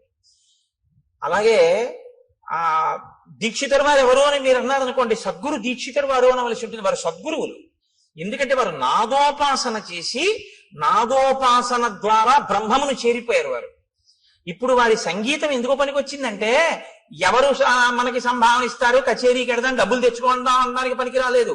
అంటే అలా వెళ్ళడం తప్పని నేనేమంటలేదు. కానీ అది ఎందుకు పనికి రావాలి అంటే నాదోపాసన అన్నది ఈశ్వరుణ్ణి చేరడానికి పనికి రావాలి. ఇప్పుడు అలా పనికొచ్చింది అనుకోండి, మీకు అలా పనికొచ్చినటువంటి ఉత్తర క్షణంలో ఈశ్వరుడు మీకు ఇచ్చిన విభూతి మీకు అందని దాన్ని అందుకోవడానికి పనికొచ్చేదే తప్ప అమ్ముకోవడానికి పనికొచ్చేది కాదు. మీకు ఒక కవనం వచ్చనుకోండి, మీకు గొప్పగా ఒక పద్యం చెప్పడం వచ్చనుకోండి, అది ఈశ్వరుడు గురించి చెప్పగలగాలి. 10 మందికి పనికొచ్చేది చెప్పాలి. అందుకే హరినామస్తుతి చేయు కావ్యము సువర్ణాంభోజి హంసావళి సురుజిభ్రాజితమై మానస సరస్ఫూర్తిని వెలుంగొందు అంటారు పోతన గారు. హరినామమును చెప్పినటువంటి సాహిత్యం ఏదుందో అది మానస సరోవరం. ప్రజ్ఞ ఉంది కదా అని పనికి మాలిన కవిత్వాలన్నీ చెప్పాడనుకోండి, అవి కాలగర్భంలో నశించిపోతాయి, ఇంకోటి సమయాన్ని పాడు చేస్తాయి అంతే. అప్పుడు అది ఎందుకు పనికొచ్చింది? భ్రష్టత్వానికి పనికొచ్చింది ఆ కవిత్వం. దానివల్ల ఉపయోగం ఏమైనా ఉంటుందా అంటే నక్కీరుడి అహంకారంలో ఉంటుందంతే ఆ కవిత్వం. కాబట్టి ఏది నీ యందు బాగా ప్రకాశించిందో దాన్ని బాగా పట్టుకుని నాకు ఇది తెలియదు, ఆ తెలియనిదేదో ఇది తెలియదని తెలుసుకోవడానికి నాకు తెలుసున్నది పనికొచ్చింది అన్నవాడెవడో వాడు విద్వాంసుడు, వాడు పండితుడు. పండితుడు అన్న మాట ఎవరికి వర్తిస్తుందో తెలుసా అండి? పద్యాలు చెప్పేవాడికి కాదు. పండాహ అంటే జ్ఞానం. ఈశ్వరుణ్ణి నమ్మి ప్రతిరోజు భక్తితో అనుష్ఠించి నడిచేవాడెవరో ఆయనకి పండితుడని పేరు. అందుకే పోతన గారు సహజ పండితుడు అంటారు. కాబట్టి ఈ స్థితిని ఒరే నాన్న నువ్వు పొందాలి తప్ప నువ్వు ఏదో ఒక పెద్ద ఇంజనీర్ వై లంచాలు పుచ్చుకుని 3వ రోజు పడిపోయే బ్రిడ్జి కట్టకూడదు. నువ్వు ఒక పెద్ద గణిత శాస్త్రజ్ఞుడివై నాకు అన్నీ తెలిసిన అహంకరించి మట్టిలో కలిసిపోకూడదు. నీకు ఈశ్వరుడు నిన్ను గొప్ప విద్యాధికుణ్ణి చేసి దానితో పాటుగా పండితుణ్ణి చెయ్యాలి. అంటే దాన్నే అడ్డు పెట్టి నువ్వు ఈశ్వరుణ్ణి చేరుకునే ప్రయత్నం చెయ్యాలి. నేను మీకు ఒక ఉదాహరణ చెప్తాను. నాకు ఆ డాక్టర్ గారి పేరు జ్ఞాపకం లేదు, కానీ నేను లలితమ్మ గురించి ఉపన్యాసాలు చెప్పేటప్పుడు తరచూ కోట్ చేస్తుంటాను. ఆ పిల్లవాడు తల్లి గర్భంలో తల కిందకి కాళ్ళు పైకి పెట్టుకుని ఉంటాడు. ఆయన ఒక పెద్ద గైనకాలజిస్ట్. ఈ పుస్తకం రాసిన ఆయన మాతృదేవో భవ అని పుస్తకం రాశారు. నాకు కాకినాడలో డాక్టర్ జగదీశ్వరి గారని ఆవిడ ఒక పెద్ద గైనకాలజిస్ట్. ఆవిడ నాకు ఆ పుస్తకం ఇచ్చి చదవండి కోటేశ్వరరావు అన్నారు. అందులో ఆయన అన్నారు, తల కిందకి కాళ్ళు పైకి పెట్టి 9 నెలలు అయిపోతుంది, లోపల పెరిగిపోతాడు వీడు. అమ్మ నాభిగొట్టంలోంచి ఆహారం వెడుతూ ఉంటుంది. ఇప్పుడు అమ్మ తినకూడదు తింది, లోపల వీడి యొక్క శరీరం ఎటువంటిదో తెలుసు. నజ్జు శరీరం అనుకోండి, వీడికి పరిశం పట్టేస్తుంది. పరిశం పట్టేస్తే ఏమవుతుంది? తల కిందకు ఉంది. ఇప్పుడు ముక్కులో పట్టినటువంటి పదార్థం వెనక్కి వెళ్ళిపోతుంటుంది. గుటక వేయడం చాలా కష్టం, ముక్కిరి బిక్కిరి అయిపోతుంటాడు. అమ్మ ఇంకో సీతాఫలం తింటుంది. ఆవిడికి ఏం తెలుసు? బయటకు వస్తేగా వాడికి నజ్జు శరీరం అని తెలియడానికి. లోపల జ్వరం తగులుతుంది, కానీ వాడికి చల్లగా ఉంటే బాగుండనిపిస్తుంది, కటిక చీకటి. ఇంతలో వాడికి ఏమవుతుందంటే లోపల అతిసారం పుడుతుంది. వాడు మలం ఎక్కువ విసర్జించేస్తాడు. విసర్జించేస్తే అందులోంచి చిన్న చిన్న పురుగులు పుట్టి కరిచేస్తుంటాయి ఒంటిని. ఇలా పడి ఉంటాడు. తన మలమూత్రములు తన నోటి దగ్గరికి వచ్చేస్తుంటాయి, చెవుల్లో పెడుతుంటాయి. అందుకే గర్భస్థ నరకం అంటారు. నవమాసంబులు తల్లి గర్భమున నానారోతలంచిక్కి నాకు అవకాశం విషుమంతలేకపడి హాకష్టముల్ భీతితో నవమాసంబు ఘటిల్లే చాలు నాకా గర్భవాసంబు నివసింపన్ పని తీర్చి కావుమికనన్ నిసత్కృపన్ శంకర అంటారు. అప్పుడు ఈశ్వరుణ్ణి ప్రార్థిస్తాడు, నేను ఉండలేకపోతున్నాను ఈశ్వర, ఒక్కసారి ఈ శరీరంతో బయటికి వెళ్ళని, దీంతోటే నిన్ను సేవించుకుని నీలో కలిసిపోతాను. ఈశ్వరుడు ఏం చేస్తాడంటే ప్రసూతి వాయు రూపంలో తల్లి యోనిలోంచి పైకి తోసేస్తాడు. ఇప్పుడు వచ్చి బయటపడతాడు. బయట పడగానే కటిక చీకట్లోంచి ఒక్కసారి పెద్ద వెలుతురులోకి వస్తాడు. ఇప్పటి వరకు తానేమి చూడలేదు. అంతంత ప్రాణులు ముక్కుకి గుడ్డ కట్టుకుని డాక్టర్ గారు, అమ్మ, పెద్ద కడుపు, ఎవరెవరో మనుషులు, పెద్ద పెద్ద దీపాలు, గోడలు. వాడి ఇంటి కన్ను ఇలా విప్పి చూసేటప్పటికి ఆ వెలుతురు తట్టుకోలేక, వాతావరణాన్ని తట్టుకోలేక ఉత్తర క్షణంలో వాడి హృదయ స్పందనం ఆగిపోతుంది. వాడి ఊపిరితిత్తులు ఇలా ఇలా ఇలా ఇలా అంటున్నవి ఇలా అయిపోతాయి. జీర్ణ వ్యవస్థ ఇలా సంకోచించిపోయి వాడి శరీరంలో ఉన్న మలమంతా గడ్డ కట్టి వాడి ప్రాణోత్క్రమణం అయ్యే స్థితి వస్తుంది. వస్తే ప్రపంచంలో ఇప్పటి వరకు ఎక్కడా తయారు కానటువంటి పదార్థం, నా కడుపున పుట్టిన బిడ్డ అని అమ్మవాడిని చూసుకుని మురిసిపోతుంది. అమ్మ మురిసిపోయి తన స్తన్యాన్ని తీసి వాడి నోట్లో పెట్టగానే ఎలా ఊరుతుందో ప్రపంచంలో ఎవ్వరికీ తెలియదు. కోలోస్ట్రమ్ అనబడేటటువంటి ఒక పసుపచ్చటి జిగురు పదార్థం అమ్మ స్తన్యంలోంచి కొడుకు నోట్లో పెడుతుంది. దాన్ని చప్పరిస్తాడు అంతే. ఊపిరితిత్తులు పనిచేసి, గుండె పనిచేసి, జీర్ణావయం పనిచేసి నల్లటి మలం విసర్జించగలిగిన శక్తి వస్తుంది. వచ్చి పిల్లాడు బతుకుతాడు. పిల్లాడు బ్రతకడానికి కావలసినటువంటి ఆ కోలోస్ట్రమ్ అనబడేటటువంటి పసుపచ్చటి పదార్థం పిల్లవాడు కాని పిల్ల కాని పుట్టగానే వాణ్ణి చూసుకోగానే నా బిడ్డ అన్న ఆనందం కలగగానే మాతృత్వపు ఆనందపు అంచుల వలన అమ్మ శరీరంలో ఉత్పత్తి అయి స్తన్యంలోంచి స్రవింపబడేటటువంటి పదార్థాన్ని నేను సాక్షాత్ జగన్మాతగా చూస్తున్నాను. ఆ కోలోస్ట్రం వల్ల ఈ లోకంలో ఇన్ని ప్రాణులు పుట్టి బతుకుతున్నాయి. నేను నేర్చుకున్న గైనకాలజీతో నేను తెలుసుకున్నది ఏమిటంటే ఆ కోలోస్ట్రం అన్న పదార్థంలో అమ్మవారు ఉంది అని రాసుకున్నాడు ఆయన ఆ పుస్తకంలో. ఇది ఆ డాక్టర్ గారి ధన్యతకి కారణం. తను చదువుకున్న గైనకాలజీ ఎందుకు పనికొచ్చిందంటే ఈశ్వరుణ్ణి తెలుసుకోవడానికి. ఈ ప్రాణులను మేము కాదు ఆపరేట్ చేస్తున్నది. ఇన్నాళ్ళకి ఒక పిల్లవాడు పుట్టాడు అంటే ఆ పిల్లవాడిని లోపల ఉంచినవాడు, పైకి తెచ్చినవాడు, బతికించినవాడు ఆ తల్లి జగన్మాత, ఆ పరాశక్తి. ఆ పరాశక్తి అమ్మ రూపంలో వచ్చి బతికించింది అని తను తెలుసుకుని నమస్కరించిన వాడున్నాడే, వాడు విద్వాంసుడు, వాడు పండితుడు. అందుకు పనికొచ్చింది ఆయన చదువు. ఆవిడ ప్రసవ వేదనతో అక్కడ కొట్టుమిట్టి ఆడిపోతుంటే డబ్బట్టుకొస్తే తప్ప ఆపరేషన్ చేయనన్న డాక్టరు దౌర్భాగ్యుడు. వాడి చదువు ఎందుకు పనికి వచ్చినట్టు? ఏం భయమా? రామాయణం చెప్పడానికి భయం ఏంటండి? నేను రామాయణం చెప్తున్నాను కదా. కాబట్టి నీ కొడుకు అలా కాకూడదు, నీ కూతురు అలా కాకూడదు అనుకుంటే ఒక్క డాక్టర్ వాళ్ళని కోరుకోకు. ఈ తత్వం తెలుసుకుని ఈశ్వరుడి యొక్క అనుగ్రహాన్ని చూసి ఇంకొక పిల్లాన్ని నేను అలా దర్శనం చేస్తున్నానని అర్ధరాత్రి కూడా సంతోషంగా వచ్చి 5 పైసలు అక్కర్లేదమ్మా, నీ మాతృత్వం చాలు నాకు పరాశక్తి దర్శనం అని పురుడు పోయగలిగినటువంటి డాక్టర్ కావాలని కోరుకుని రాయించు పలకలో. అందుకని ఏది చదవాలన్నా ఓం నమ శివాయ సిద్ధం నమః, మంగళప్రదమైన చదువు కావాలి అని మనం కోరుకుంటాం. లేకపోతే ఏమవుతుందో తెలుసా అండి? దీని రెండో కోణం అహంకారం. ప్రతిదానికి అహంకారమే. ప్రతి చిన్న విషయానికి అహంకరించడానికి ఏదైనా కనపడుతుంది. అహంకారం పోగొట్టుకోవడానికి ఏమీ ఉండవు. నేనెంతటి వాడినండి అనడం చాలా కష్టం. నేను ఇంతటి వాడినండి అనడానికి ఏదో ఒకటి చెప్పచ్చు కదండి. ఏదో ఒకటి చెప్పచ్చు ఇంతటి వాడిని అనడానికి. ఈ హోమస్య చక్రస్య సూర్యస్య చ యథావపు, అటువంటి అందమైన శరీరం ఉన్నవాణ్ణి, అంత అందమైన శరీరం ఈశ్వరుడిస్తే ఇలా ఎందుకయ్యావు?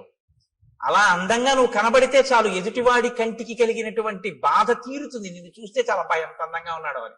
కానీ ఆయన ఏం చేసేవాడంటే చాలా చిత్ర విచిత్రమైన భయంకరమైనటువంటి వేషముల్లోకి మారేవాడు. కామరూపి కాబట్టి ఎవరూ ఊహించనంత ఘోరాతి ఘోరమైన రూపాన్ని తాను తీసుకుని ఈశ్వరుడిచ్చిన అందమైన రూపాన్ని వదిలిపెట్టి ఘోర రూపాలతో అరణ్యంలో ప్రాణులకు అకస్మాత్తుగా కనపడి వాళ్ళు భయపడిపోయి విహ్వలులై పడిపోతే, మరణిస్తే, బాధపడితే తను సంతోషించేవాడు. ఇది రాక్షస ప్రవృత్తి. పైకి అందం ఉండడం గొప్ప కాదు, లోపల అందం ఉండడం గొప్ప. పైకి అందం లేకపోవడం తప్పు కాదు, లోపల అందం ఉండడం గొప్ప. నా మాట బాగా పట్టుకున్నారో లేదో మీరు? యథాలాపంగా తీసుకున్నారో? పైకి అందం ఉండడం కాదు గొప్ప, లోపల అందం ఉండడం గొప్ప. పైకి అందం ఉండకపోవడం గొప్ప తప్పు కాదు, లోపల అందం ఉండడమే గొప్ప. చంద్రశేఖర పరమాచార్య స్వామి గారు ఇలా వెళ్ళిపోతున్నారు అనుకోండి, ఏమిటి ఆయన లోటో షూ వేసుకుంటారా, లేకపోతే విమల్ సూట్ వేసుకుంటారా, లేకపోతే ఆయన పెద్ద టై కట్టుకుంటారా, లేకపోతే ఫెయిర్ అండ్ లవ్లీ రాసుకుంటారా? ఆయన ఏముండవు. పాదచారి ఓ కాషాయ వస్త్రం కట్టుకుని ఇలా తలమించి వేసుకుని, ఇంత విభూతి పుండ్రాలు పెట్టుకుని, ఇంత బొట్టు, అది కూడా గుండ్రంగా కూడా ఉండదు, అద్దుకున్నట్టు పెట్టేసుకుని, చేతిలో ఓ సత్యదండం పట్టుకుని, ఆయన ఓ కమండలం పట్టుకుని గబ్బ గబ్బ గబ్బ గబ్బ నడిచి వెళ్ళిపోతుంటాడు. ఇప్పుడు నేను ఇలా చెప్తుంటే ఆయన ఇలా వచ్చారనుకోండి, అకస్మాత్తుగా ఉంటుందా నా రామాయణ ప్రసంగం? లేచి గభాలను ఒక్కసారి స్వర్ణదండం పడ్డట్టు దెబ్బ తగిలితే తర్వాత చూద్దామని కింద పడిపోతానంతే. మీరంతే లేచి సభంతా కింద పడిపోతుంది. ఏ అందం చూసి గౌరవించారు?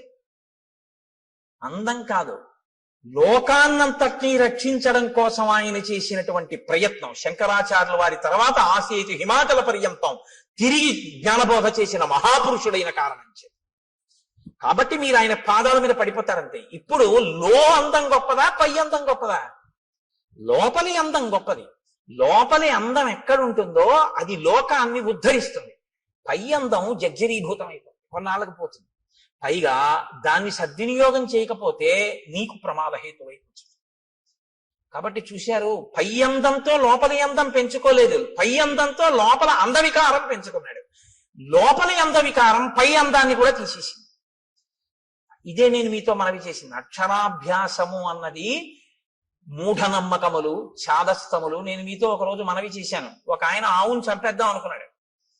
ఆవును చంపే అన్నాడు అనుకోండి, బుద్ధుందా లేదా అంటారు. కాబట్టి ఆవును చంపేయి అనకుండా ఏమన్నాడంటే ఆ పులిని చంపేయి అన్నాడు.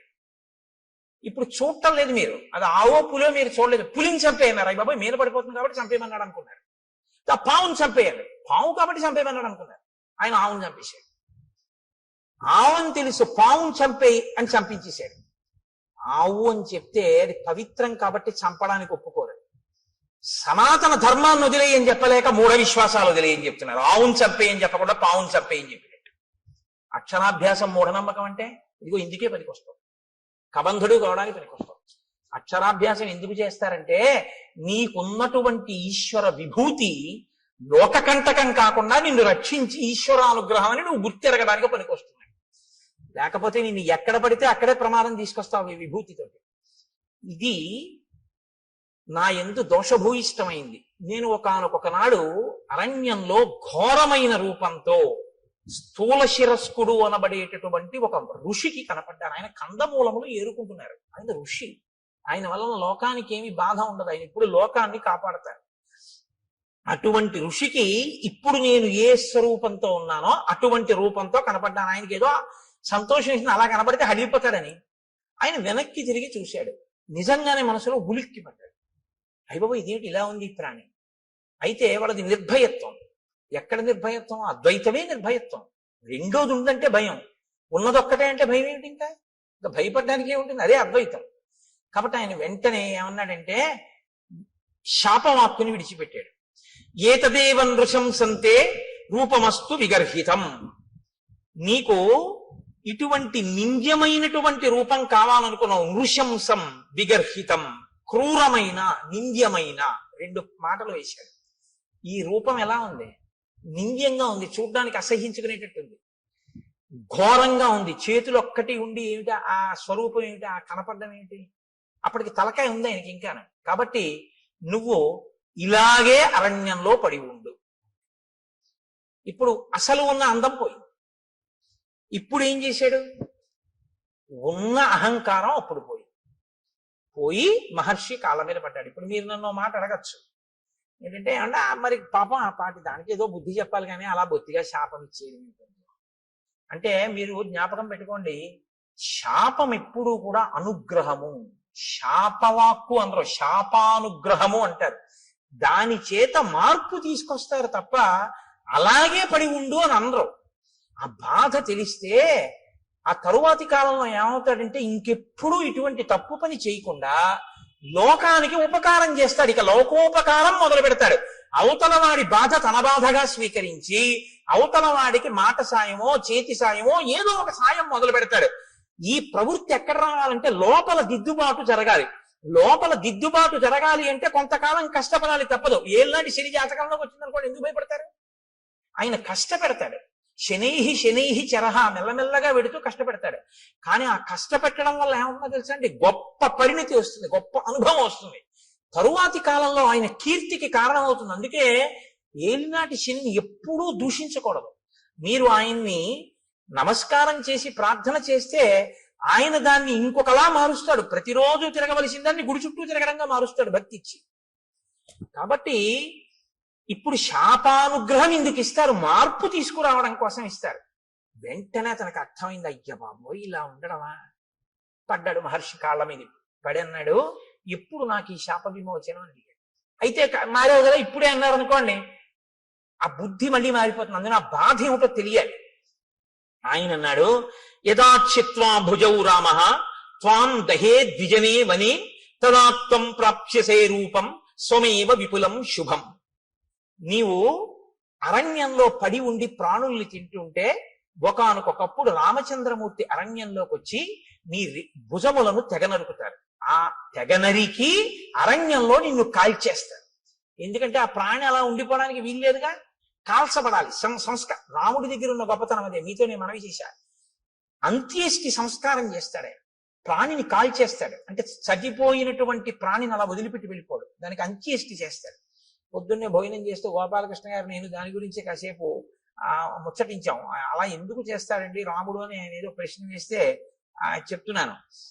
ప్రతి ప్రాణికి కూడా దేవతలు ఆవహించి ఉంటారు. పాణి చెయ్యి ఉందనుకోండి, ఇంద్రుడు ఉంటాడు. వాక్కు అగ్నిహోత్రం ఉంటుంది. కన్ను సూర్యుడు ఉంటాడు. ఇప్పుడు మీరు విడిచిపెట్టి వెళ్ళిపోయారనుకోండి, విడగొట్టాలి మంత్రం చేత. విడగొట్టేసేసి, అంటే ప్రత్యేకించే మనుష్య శరీరానికి అయితే, మిగిలిన వాటికైతే ప్రాణ అపాన వ్యాన ఉదాన సమాన నాగ కూర్మ కృకర ధనంజయ దేవదత్తముల్లో ధనంజయమన్న వాయువు చేసేస్తుంది. మనుష్య ప్రాణికి ఈ దేవతలందరినీ కూడా మంత్రభాగంతో విడతీసేస్తారు. విడతీసి మళ్ళీ ఈ శక్తుల్ని దేవతల్లో కలుపుతారు. కలిపి జడమైపోయి మిగిలిపోయినటువంటి దేహాన్ని అగ్ని యందు దహించేస్తారు. కాబట్టి అది సంస్కారం. అంత్యేష్టి సంస్కారం 16వ సంస్కారం. అన్ని 16 మీదే నడుస్తాయి సనాతన ధర్మంలో మనిషి జీవితం.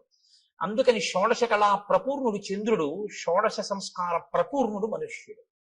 16వ సంస్కారంగా అంత్యేష్టి జరగాలి. కాబట్టి రాముడు ఎక్కడెక్కడ ఇటువంటి శరీరాలు కనపడ్డా వాటిని ఆయన దహిస్తాడు. అందుకని నువ్వు రాముడి చేత వధింపబడి దహింపబడితే నీ పూర్వరూపం వస్తుంది. ఇక్కడ మీరు ఒక విషయాన్ని కనిపెట్టాలి. ఎవరికైనా తెలియదేమో కానీ మునులకు మాత్రం తెలిసి రామావతారం వస్తుంది. ఈ దేశంలో త్రికాల వేదులు వాళ్ళు. అందుకే ఈ దేశంలోనే ఒక గొప్ప శాస్త్రం ఉంది, జ్యోతిషము అని. వేద పురుషునికి జ్యోతిషము నేత్రస్థానంలో ఉంటుంది, వేదాంగము అని. అంటే ఇప్పుడు కళ్ళు లేనివాడు ఉన్నాడు అనుకోండి, మీరు గుళ్ళోకి తీసుకొచ్చి విగ్రహం దగ్గరికి తీసుకెళ్ళి ఇదిగో ముట్టుకో, ఇది గణపతి, ఇదిగో ఇలా ముట్టుకో తొండం అన్నారు అనుకోండి, ఆయన చూసి ఓహో అంటాడు. అదిగో అవే ధ్వజస్తంభకు చిరుగంటలు అన్నారు అనుకోండి, ఆయన చూడగలరా? అదే శిఖ గోపురం అన్నారు అనుకోండి, ఆయన చూడలేడు, మీరు గోపురం ఎక్కించలేడు.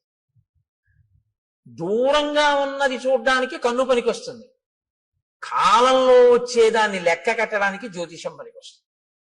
అందుకని వేద పురుషుడికి నేత్రస్థానంలో ఉంటుంది జ్యోతిష శాస్త్రం వేదాంగంగా.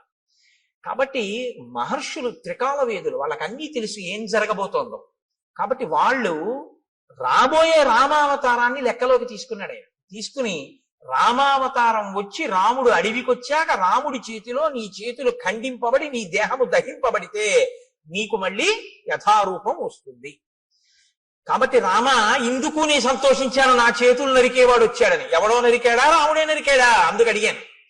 కాబట్టి రామ నేను ఎవరు పూర్వం అంటే శ్రియోమాం మధ్యమం పుత్రం ధనుం నామ్నాచ దానవం ఇంద్రకోపాదిదం రూపం ప్రాప్తమేవం రణాజిరే. నేను శ్రీ అనబడేటటువంటి వాని యొక్క మధ్యమ పుత్రుడైన ధనువు అనబడేటటువంటి పేరున్నవాడిని. నాకు స్థూల శిరస్కుడు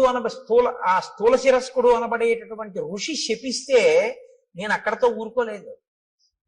ఆ రూపం వచ్చే లోపల నేను బ్రహ్మగారి గురించి ఘోరమైన తపస్సు చేశాను. బ్రహ్మగారు ప్రత్యక్షమై అన్నాడు, దీర్ఘాయుష్మాన్ భవాన్ అని. ఆయన వెళ్ళిపోయాడు. వెళ్ళిపోయిన తర్వాత నా అహంకారం ఏమైందో తెలుసా? నేను దీర్ఘాయుష్మంతుడిని, నన్ను ఇంద్రుడు ఏం చేస్తాడు? ఇంద్రుడి మీదకి యుద్ధానికి వెళ్ళాను.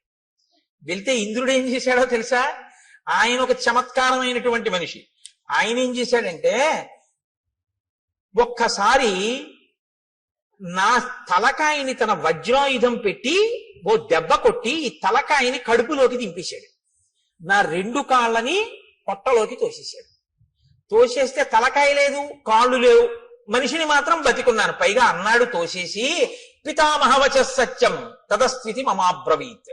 పితామహుడైన బ్రహ్మగారు నీకు దీర్ఘాయుష్ ఇచ్చాడు, చంపేను పడుండన్నాడు. అప్పుడు నేనన్నాను, అయ్య బాబోయ్, పితామహుడు ఇచ్చాడు వరం బానే ఉంది, అహంకారంతో నేనేదో సాధించాననుకున్నవి ఇలాగే వస్తాయి తిరిగి. కాబట్టి వినయంతో చేసినవి, భక్తితో చేసినవి ఉద్ధరిస్తాయి, కానీ అహంకృతితో చేసినవి పనికొచ్చేవి కావు. చిట్ట చివరికి వచ్చి ఇలాగే కట్టి కుడుపుతాయి. కాబట్టి నేనన్నాను, నాకు పితామహుడు దీర్ఘాయుష్మంతుడు అన్నాడు నిజమే, కడుపుకి ఆకలోటి ధర్మం కదా ప్రాణికి. ఇప్పుడు నాకు తలకాయ లేదుగా, కాబట్టి నోరు లేదుగా, కానీ కడుపు ఉందిగా, తినాలిగా. వెళదామంటే కాళ్ళు లేవుగా, ఏం తిని బతకను అని అడిగాను. అడిగితే ఆయన ఏం చేశాడో తెలుసా? ఏవముక్తస్తు మే శక్రో బాహు యోజనమాయతౌ ప్రాదాదాస్యంచమే కుక్షౌ తీక్షణ దంస్ట్రం అకల్పయత్. నాకు పెద్ద పెద్ద కోరలు పెట్టి, నా గుండెల దగ్గర కన్ను పెట్టి, నాకు యోజనమంత పొడుగైన చేతులు ఇచ్చి, నువ్వు బతకవలసింది దీర్ఘాయుష్మంతుడవై బతికుండడానికే తప్ప అంతకన్నా ఎందుకురా నువ్వు బతికుండి నువ్వేం చేయాలి లోకానికి అని నీ చేతులతో తడువుకు తింటుండు పడుండండి. అంటే దారుణమైన జన్మ ఏదో తెలుసా అండి? తినడానికి బతికే జన్మ కదండి. ఇప్పుడు అంతిమంగా తీర్పు ఎక్కడికి వచ్చింది? ఆయన దీర్ఘాయుష్మంతుడు దేనికి? తింటాడు, బతుకుతాడు. ఎందుకు బతుకుతాడు? తినడానికి బతుకుతాడు, అంతే. ఎక్కడికి వెళ్ళడం, ఏమీ చెయ్యడు. ఈశ్వరుడి గురించి ఏమీ తెలుసుకోక్కర్లేదు. ఓపిక ఉన్నా ఏమీ చేయక్కర్లేదు. ఓపిక ఉన్న రోజుల్లో భోగాలకి, పెద్దవాడైపోయిన తర్వాత ఉన్న ఓపిక ఎక్కడ పోతుందో అని ఈశ్వరుడి దగ్గరికి వెళ్ళడం. మీరు లోకం పోకడ ఎలా ఉంటుందో తెలుసా అండి? ఇప్పుడు ఎందుకండి అంటాడు. ఏమంటే రామాయణానికి వెళ్ళొద్దాం ఏంటి అన్నాడు అనుకోండి ఎవడైనా. ఏంటండి ఇప్పటి నుంచి రామాయణం అవన్నీ, మరి ఎప్పుడండి అని మీరు అడిగారు అనుకోండి, రిటైర్ అయిపోయాక. రిటైర్ అయిపోయిన తర్వాత కూడా నువ్వు ఉంటావని ఎవరైనా రాసిచ్చారా నీకు బాండ్ పేపర్?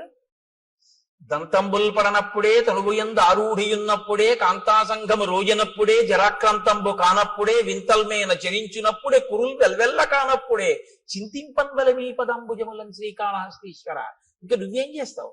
60 ఏళ్ళు వచ్చేసి రిటైర్ అయిపోయిన తర్వాత అప్పుడు పూజపీఠ మీదకి వెళ్ళి కూర్చుని ఆ చెమ్యా అంటే నీకు తెలియదు. ఓ గుళ్ళోకి వెళ్ళి మంత్రపుష్పానికి ముందు నీళ్లు వస్తే తీర్థం కింద గుచ్చేసుకుంటూ ఉంటాడు లోపలికి. ఎందుకంటే మంత్రపుష్పం ముందు చేయగడుక్కోమని వేశారు చేతిలో, ఆయనకి తెలియదు. అప్పుడు మళ్ళీ అర్చక స్వామి అయ్యో అయ్యో తాగేకండి అయ్యాలాగా తీర్థం గారు చేయగడుక్కోండి అంటే అప్పుడు ఆ చేతి నీళ్లు తీసుకెళ్లి ఆయన పళ్ళల్లోనే కడిగేస్తాడు. అదో వాష్ బేసిన్ అనుకుంటాడు. అమ్మ బాబు నా అదృష్టం రా, ఇలాంటి భక్తుడు ఇచ్చాడు ఇవ్వాలని ఆయన అనుకోవాలి. లేదని మీరు అనుకుంటున్నారా? ఎక్కడది ఈ అజ్ఞానం? ఓపిక ఉండగా ఆర్జించడానికి తినడానికి తప్ప ఈశ్వరుడు గురించి తెలుసుకోవడానికి పనికిరాదు. ఒక్కొక్కడి జీవితం అసలు అలాగే తెల్లాలి.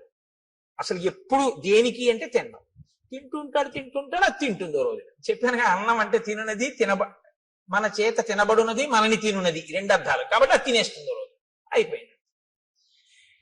కాబట్టి నీకు దీర్ఘాయుష్యే కదరా కావాలి. దానికి ఓ నోరు చాలు, ఆహారాన్ని చూసుకోవడానికి ఓ కన్ను చాలు, వెతుక్కు లాక్కోవడానికి ఓ 2 చేతులు చాలు. నువ్వు ఎక్కడికి వెళ్ళాలి? ఓ గుడికి వెళ్ళాలా, గోపురానికి వెళ్ళాలా? ఉంటే భయపెడతావు ఎక్కడికన్నా వెళితే.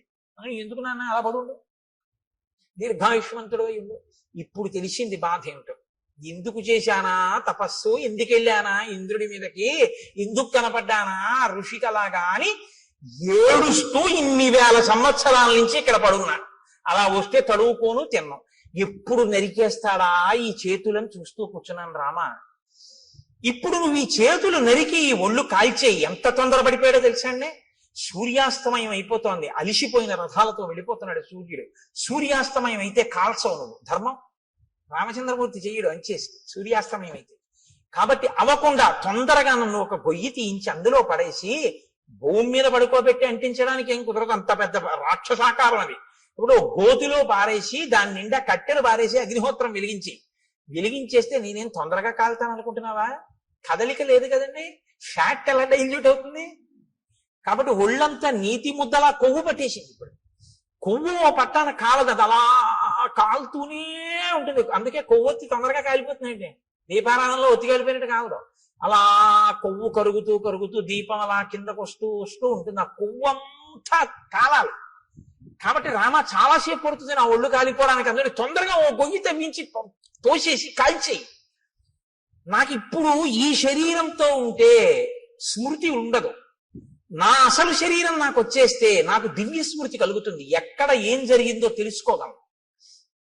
అప్పుడు నీ భార్యను ఎవరు అపహరించారో నేను చెప్తాను, నీకు నేను ఆ సాయం చేస్తాను. ఇత పూర్వం ఎప్పుడైనా అన్నాడండి ఇలాంటి మాటలు? ఎవడైనా మంచిగా ఉంటే వాడిని బాధ పెట్టాడు. ఇప్పుడు అవతల వాడి బాధలో ఆ శరీరం వస్తే వెంటనే నీకో మాట సాయం చేస్తానంటున్నాడు. ఈ మార్పు కోసం శాపానుగ్రహం ఇస్తాను. మీరు బాగా పట్టుకుంటే ఋషులు ఏదో తపస్సు ఉంది కదా అని శాపవాక్కు విడిచిపెట్టరు, వాళ్ళ తపస్సు పోతుంది. ఓన్లేరా ఒకరిని మార్చాను, ఇప్పుడు ఆయన పనికొచ్చాడు. అందుకని ఇప్పుడు ఏమయ్యాడు? కబంధ మహాత్మనః. ఈ కబంధుడు మహాత్ముడు అన్నారు వాల్మీకి మహర్షి. ఎందుకంటే మార్పు ఎక్కడొచ్చిందో వాడు చాలా గొప్పవాడు. ఈ మార్పు రాకపోతే వాడు లోకకంటకుడై కూర్చుంటాడు. కాబట్టి రామ, నువ్వు చేచ్యతే సమరే బాహు తదా స్వర్గం గమిష్యసి. ఇంద్రుడు కూడా ఏమన్నాడంటే, నీ 2 బాహువులు రాముడు ఎప్పుడు తరిగేస్తే అప్పుడు మళ్ళీ స్వర్గానికి వెళ్దుగానే అలా పడుండి అన్నాడు. అందుకని తొందరగా నాకు అంత్యేష్టి సంస్కారం చేసేసి. సరే, లక్ష్మణుణ్ణి పిలిచాడు, గుణపం ఇచ్చాడు, గొయ్యి తవ్వించాడు, శరీరాన్ని తోసేశాడు. ఏనుగులు విరిచినటువంటి కొమ్మలు ఎండిపోతే ఏర్పడిన ఎండుకర్రలు. మహర్షి, అమ్మో వాల్మీకి రామాయణం అంటే ఎంత జాగ్రత్తగా రచన చేస్తారో తెలుసా?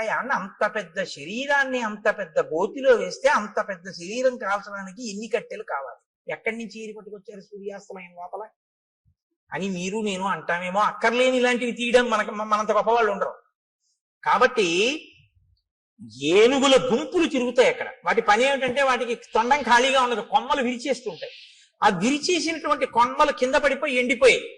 కాబట్టి ఇప్పుడు ఆ పెద్ద పెద్ద కొమ్మలన్నీ తీసుకొచ్చి రామచంద్రమూర్తి ఆ గోతులో పడేశారు, లక్ష్మణమూర్తి ఆ గోతులో పారేసి ఇప్పుడు కబంధుణ్ణి కాల్చేస్తున్నారు. ఈ కబంధుడి దగ్గరే ఈ కబంధుడు కాలిపోతే సీతమ్మ తల్లిని పట్టుకోవడానికి, సీతమ్మ తల్లిని అన్వేషించడానికి పెద్ద శుభవార్త దొరుకుతుంది. హనుమ ప్రవేశించడానికి ఇంకా కథకి రంగం సిద్ధం అవుతోంది. ఇక్కడి నుంచి కిష్కింధకాండకి పునాది పడుతోంది. ఇక్కడి నుంచి హనుమత్ ప్రవేశం ప్రారంభం అవుతోంది అనమాట.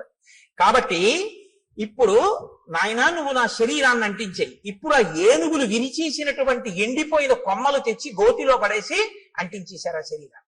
అంటించేసరి మెల్లమెల్లగా కాలింది అన్నారు. కొవ్వు పట్టి ఉంది కదండి. అప్పుడు కూడా హ్యూమన్ ఎనాటమీ బాగా తెలుసు అనమాట. అంటే కదలకుండా ఎక్కువ తినేస్తే కొవ్వు పట్టేస్తుంది. వాడు దీర్ఘాయుష్మంతుడు కాబట్టి హార్ట్ బ్లాక్ లేదు వాడికి.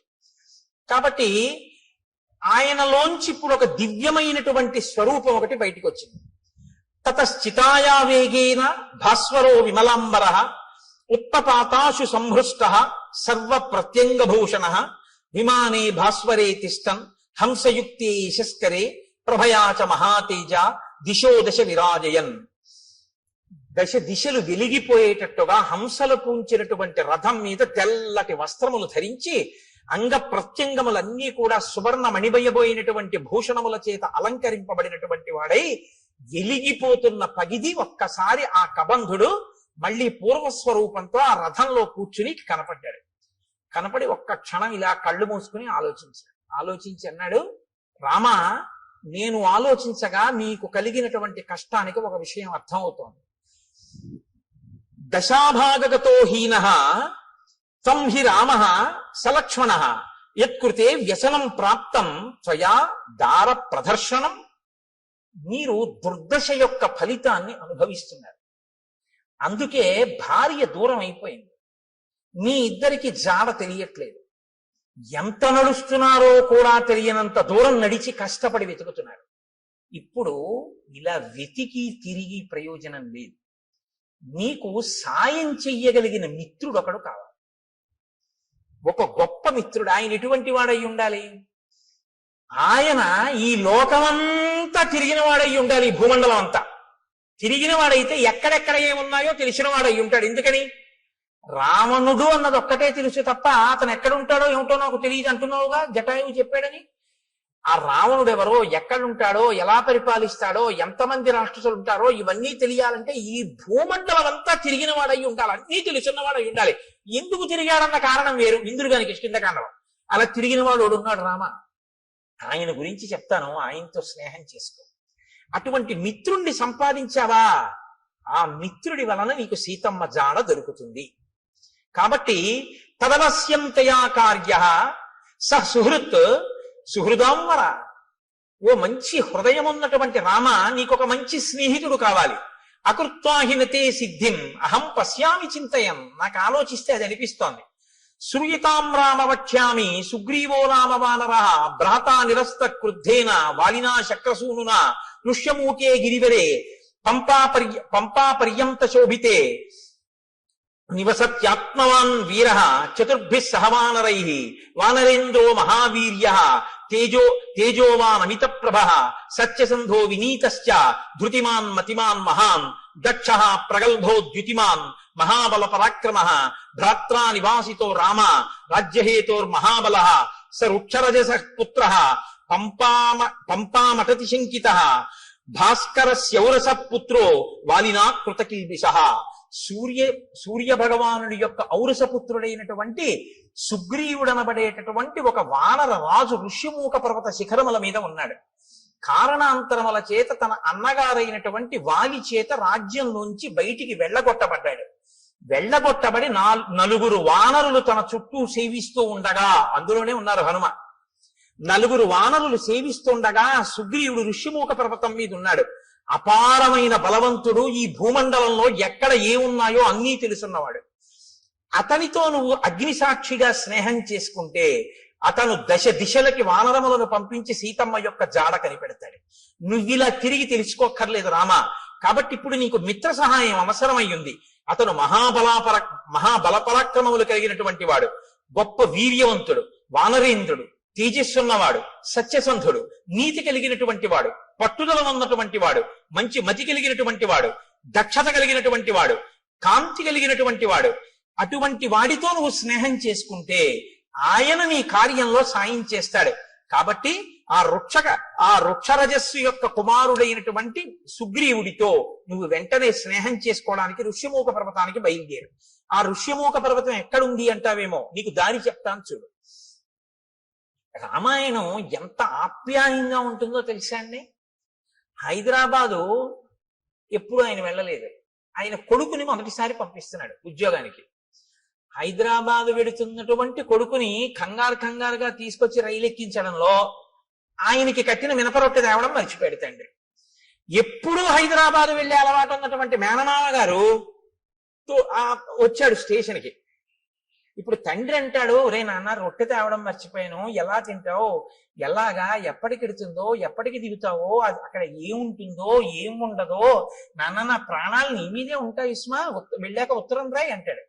మేనమామ గారు అంటాడు, ఒరే నీకేం భయం లేదు, ఇప్పుడు ట్రైన్ బయలుదేరుతుందా, బయలుదేరగానే మొదటి స్టేషను అనపర్తి, రెండో స్టేషను ద్వారపూడి, మూడో స్టేషను రాజమండ్రి.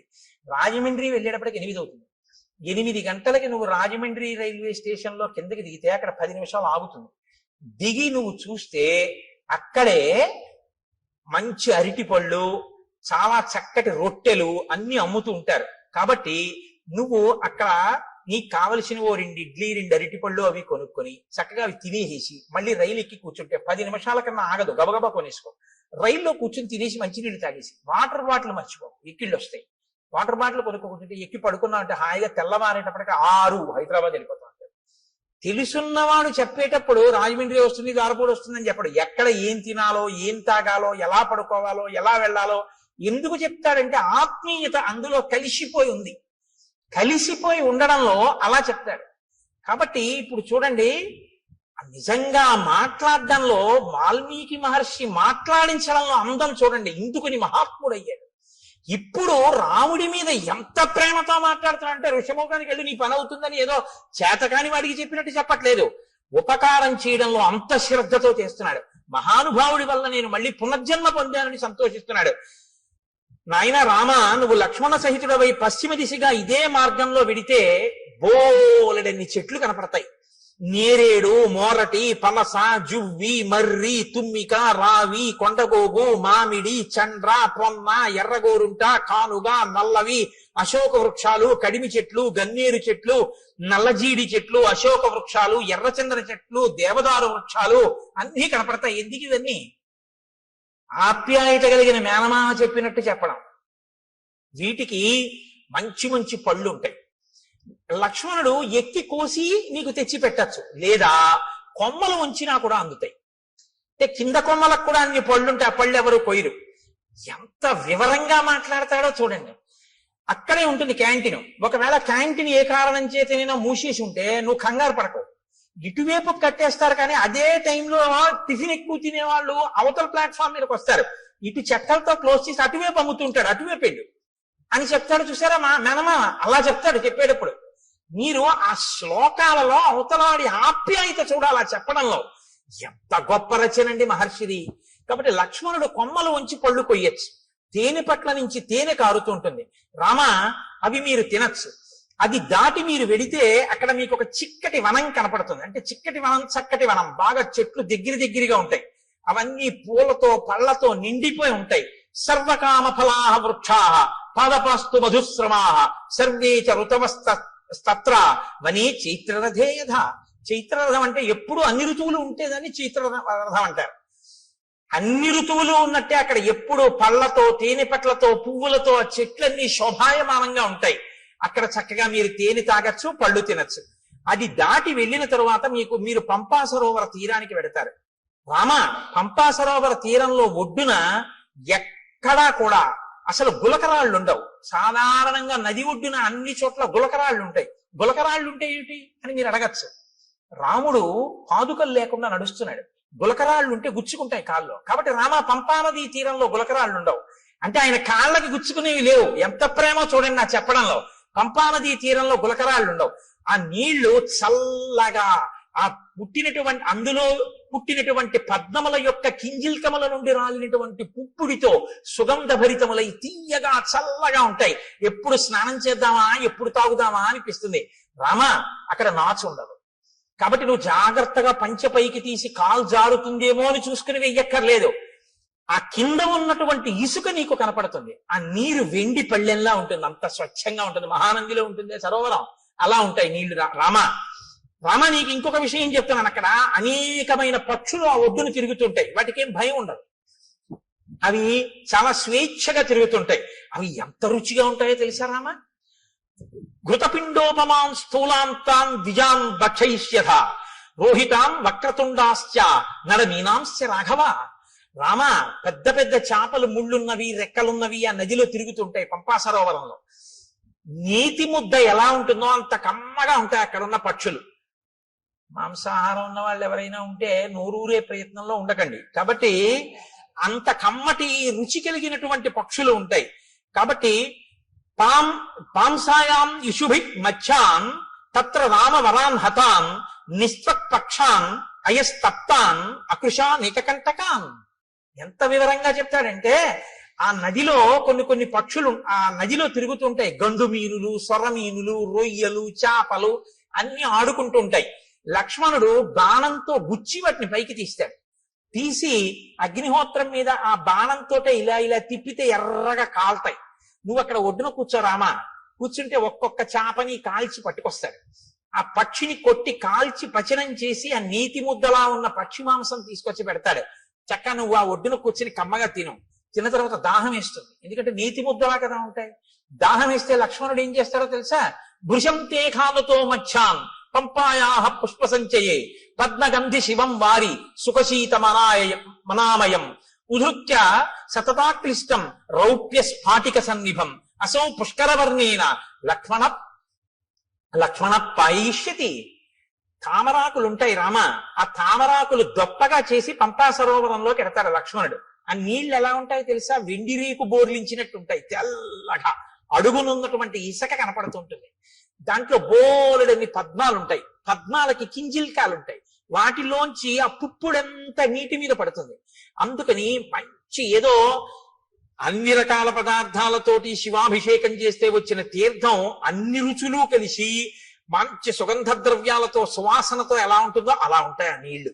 ఆ నీళ్లు తామరాకు దొప్పతో తెచ్చి నీకు ఇస్తాడు. నువ్వు చక్కగా ఏం చేస్తావంటే తామరాకు దొప్పతో చల్లటి నీళ్లు తాగు. సాయంకాలం వేళలో నువ్వు ఆ పంపా సరోవర ప్రాంతంలో తిరుగుతుంటే జింకలు లేళ్లు తిరుగుతుంటాయి. చెట్లన్నీ పువ్వులు ఇట్టుకున్నాయా అన్నట్టుగా పువ్వులతో శోభిస్తుంటాయి. నీకు సీతమ్మ కనపడలేదు అన్న బెంగ నీకు తీరుతుంది. రామ, అక్కడ పుష్పమాలలు కొన్ని పడి ఉంటాయి. ఆ పుష్పమాలలు ఎన్ని సంవత్సరములైన వాడవు. ఎందుకో తెలుసా? నతాని కశ్చిన్ మాల్యాని తత్రారోపయితా నరః నచవై మ్లానతామ్యాంతి నచ శీర్యంతి రాఘవ.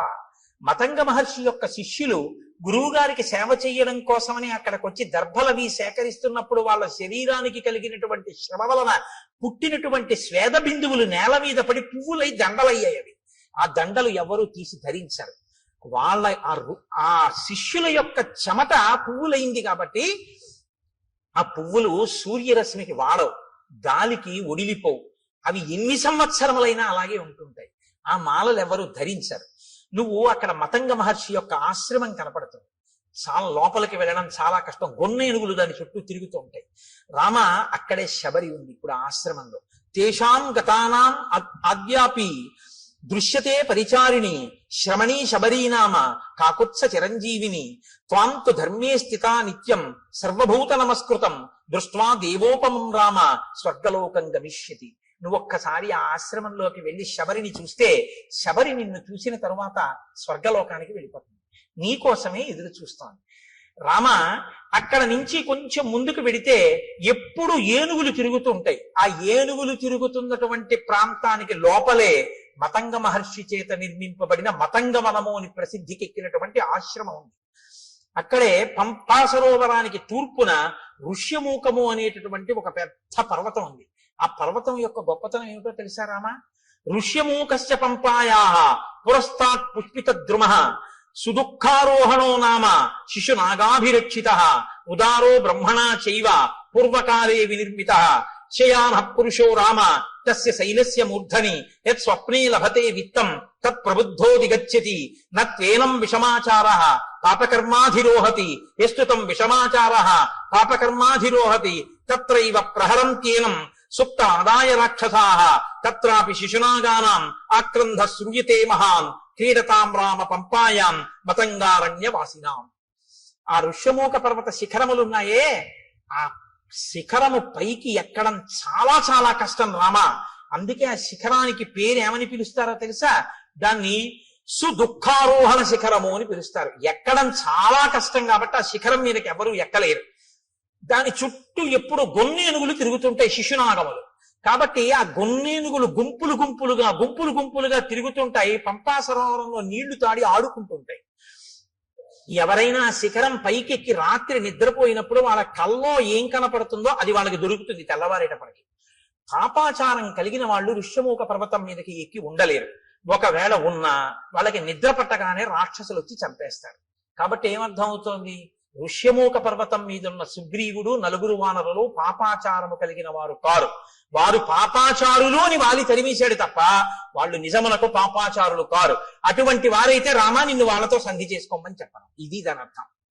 కాబట్టి యత్ స్వప్నే లభతే విత్తం తత్వబుద్ధోధిగచ్చతి.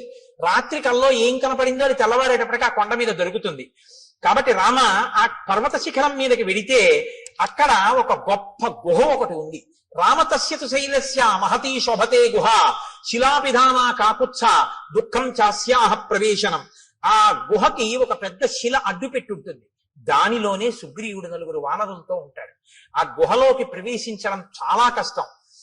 తస్యా వసంతి సుగ్రీవ చతుర్భి సహవానరై కదాచిత్ శిఖరే తస్య పర్వతస్యావతిష్టతే.